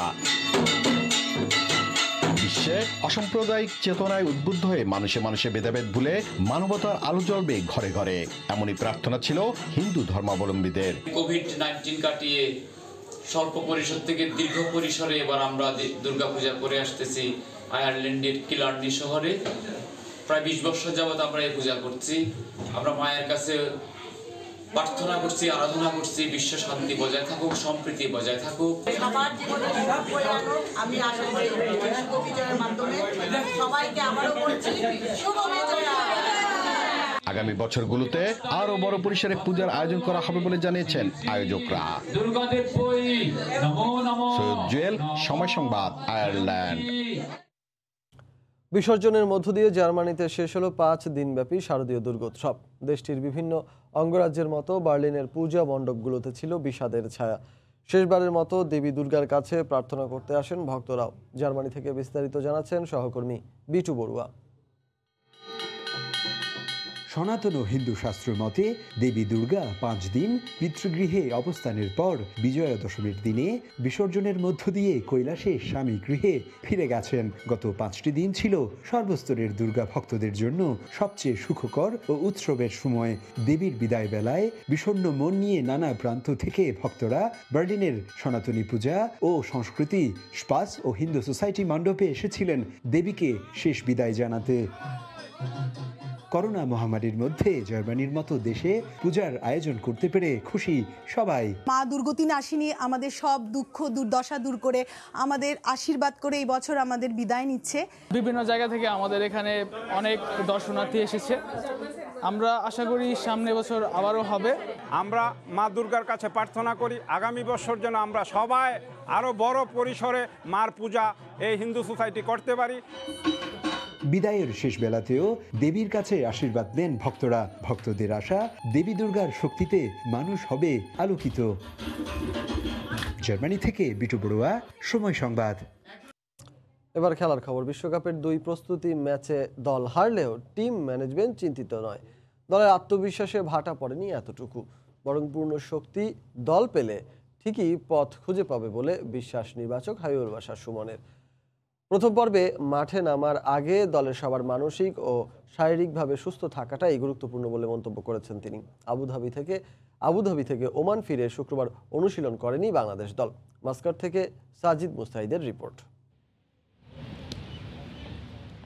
উড়ন্ত আত্মবিশ্বাস নিয়ে ওমানে আসলো বাংলাদেশ দল। টানা 3 সিরিজ জয়ের সুখস্মৃতি। আনঅফিশিয়াল প্রস্তুতি ম্যাচে লিটন নাইমের ঝোড়ো ব্যাটিং প্রত্যাশার ফানুস আরো বড় করল, কিন্তু আবুধাবির 2 ম্যাচ বাস্তবতা স্পষ্ট করে দিল যাতে বিশ্বকাপ শুরুর আগে বাংলাদেশ দল নিয়ে অনেকের মনেই নানা প্রশ্ন।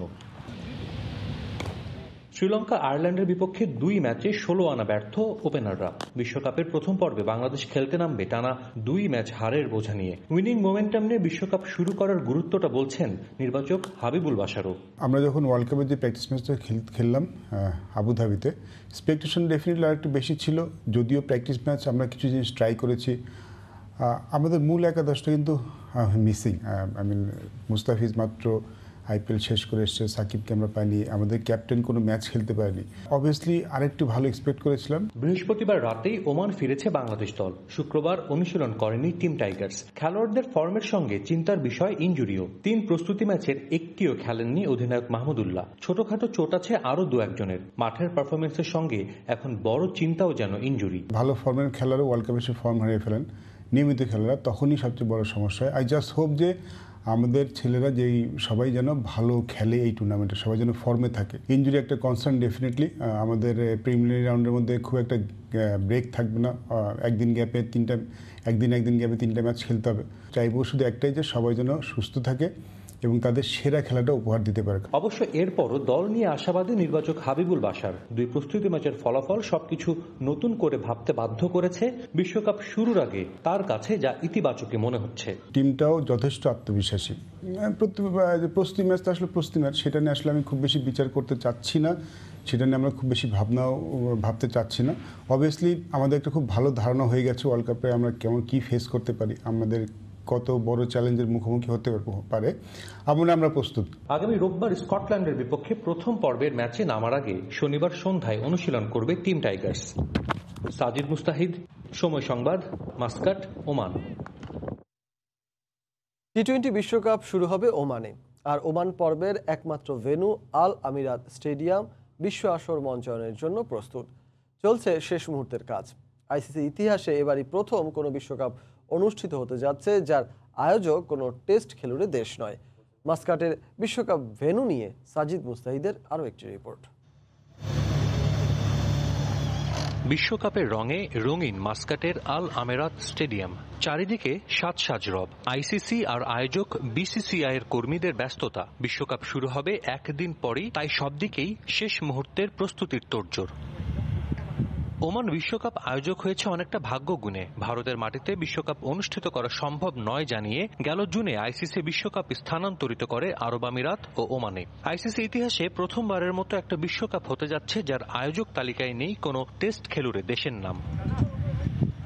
আধুনিক স্টেডিয়ামগুলোর সঙ্গে তুলনা করলে কিছুটা পিছিয়ে থাকবে মাস্কাটের আল আমেরাত স্টেডিয়াম। তবে দৃষ্টিনন্দন এই স্টেডিয়াম মুগ্ধ করবে যে কাউকে। চারিদিকে পাহাড় বেষ্টিত এই মাঠ প্রথম দফায় দেখলে অনেকের মনে আসবে এ যেন নিউজিল্যান্ডের কোনো স্টেডিয়াম। বিশ্বকাপের আগেও আল আমেরাতে হর হামেশাই হয়েছে আন্তর্জাতিক ম্যাচ। ওমান জাতীয় দলের হোম ভেন্যু যে এটাই। তবে বিশ্বকাপ সামনে রেখে কিছুটা পরিবর্তন এসেছে মাঠে। আসরের প্রথম রাউন্ডের 6টি ম্যাচ অনুষ্ঠিত হবে এই ভেন্যুতে। দর্শক ধারণ ক্ষমতা 4000। গ্যালারিগুলোর অধিকাংশই শুধু বিশ্বকাপের জন্য অস্থায়ীভাবে গড়ে তোলা হয়েছে। বিশ্বকাপের আয়োজক ভারত, তাই সবকিছুর তদারকির দায়িত্বেও আছে তারা। আইপিএল নিয়ে ব্যস্ততা শেষে এখন বিসিসিআই এর পূর্ণ মনোযোগ বিশ্বকাপে। টি-20 আসরের জন্য বসানো হয়েছে VIP, press box, commentary box, electronic স্কোরবোর্ডের মতো অত্যাবশ্যকীয় সবকিছুই। ওমানের জন্য ঐতিহাসিক এক ক্ষণ, আর এই ইতিহাসের সঙ্গে যুক্ত আছে বাংলাদেশের নামও। স্টেডিয়ামের 15 মাঠকর্মী যে বাংলাদেশের, যারা অক্লান্ত পরিশ্রম করে বিশ্বকাপের জন্য প্রস্তুত করেছেন এই মাঠ। বিশ্ব ক্রিকেটে ওমানের পথ চলা বেশি দিনের নয়, তবে এই অল্প দিনেই বড় অর্জন যুক্ত হচ্ছে দেশটির। প্রথমবারের মতো টি-20 বিশ্বকাপের আয়োজক হয়েছে তারা, আর এই ক্রিকেট উৎসবে সামিল হতে সব রকমের প্রস্তুতি সম্পন্ন করেছে আল আমেরাত স্টেডিয়াম। ওমানের মাস্কাট থেকে সাজিদ মুস্তাহিদ, সময় সংবাদ, ওমান।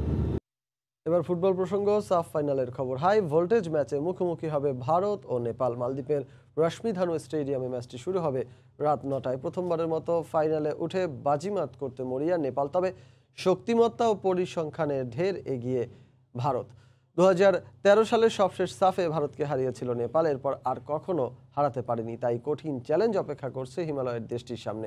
অন্যদিকে ড্র করে ফাইনালে ওঠা ভারত শেষ ম্যাচে করেছে 3 গোল, তাই স্কোরিংয়ে ফেরার আশা জাগাচ্ছে কোচ ইগর স্টিমাচকে। ভারতের অধিনায়ক সুনীল ছেত্রী টুর্নামেন্টের টপ স্কোরার, 4 ম্যাচে করেছেন 4 গোল। তবে এই ম্যাচে ভারত ডিফেন্ডার শুভাশিস বোস আর ব্রেন্ডন ফার্নান্দোসকে পাচ্ছে না ভারত।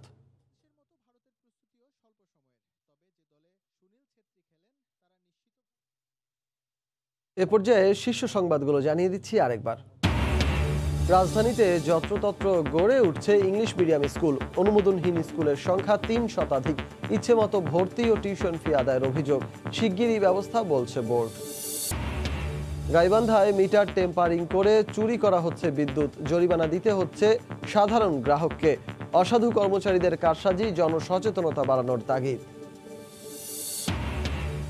চাইলেই পাওয়া যায় পরীক্ষার সনদ, জাতীয় পরিচয়পত্র। জমির দলিল জাল করে বদলে ফেলা হচ্ছে নাম ঠিকানা। ঢাকায় ভুয়া কাগজপত্র তৈরির কারিগর গ্রেফতার।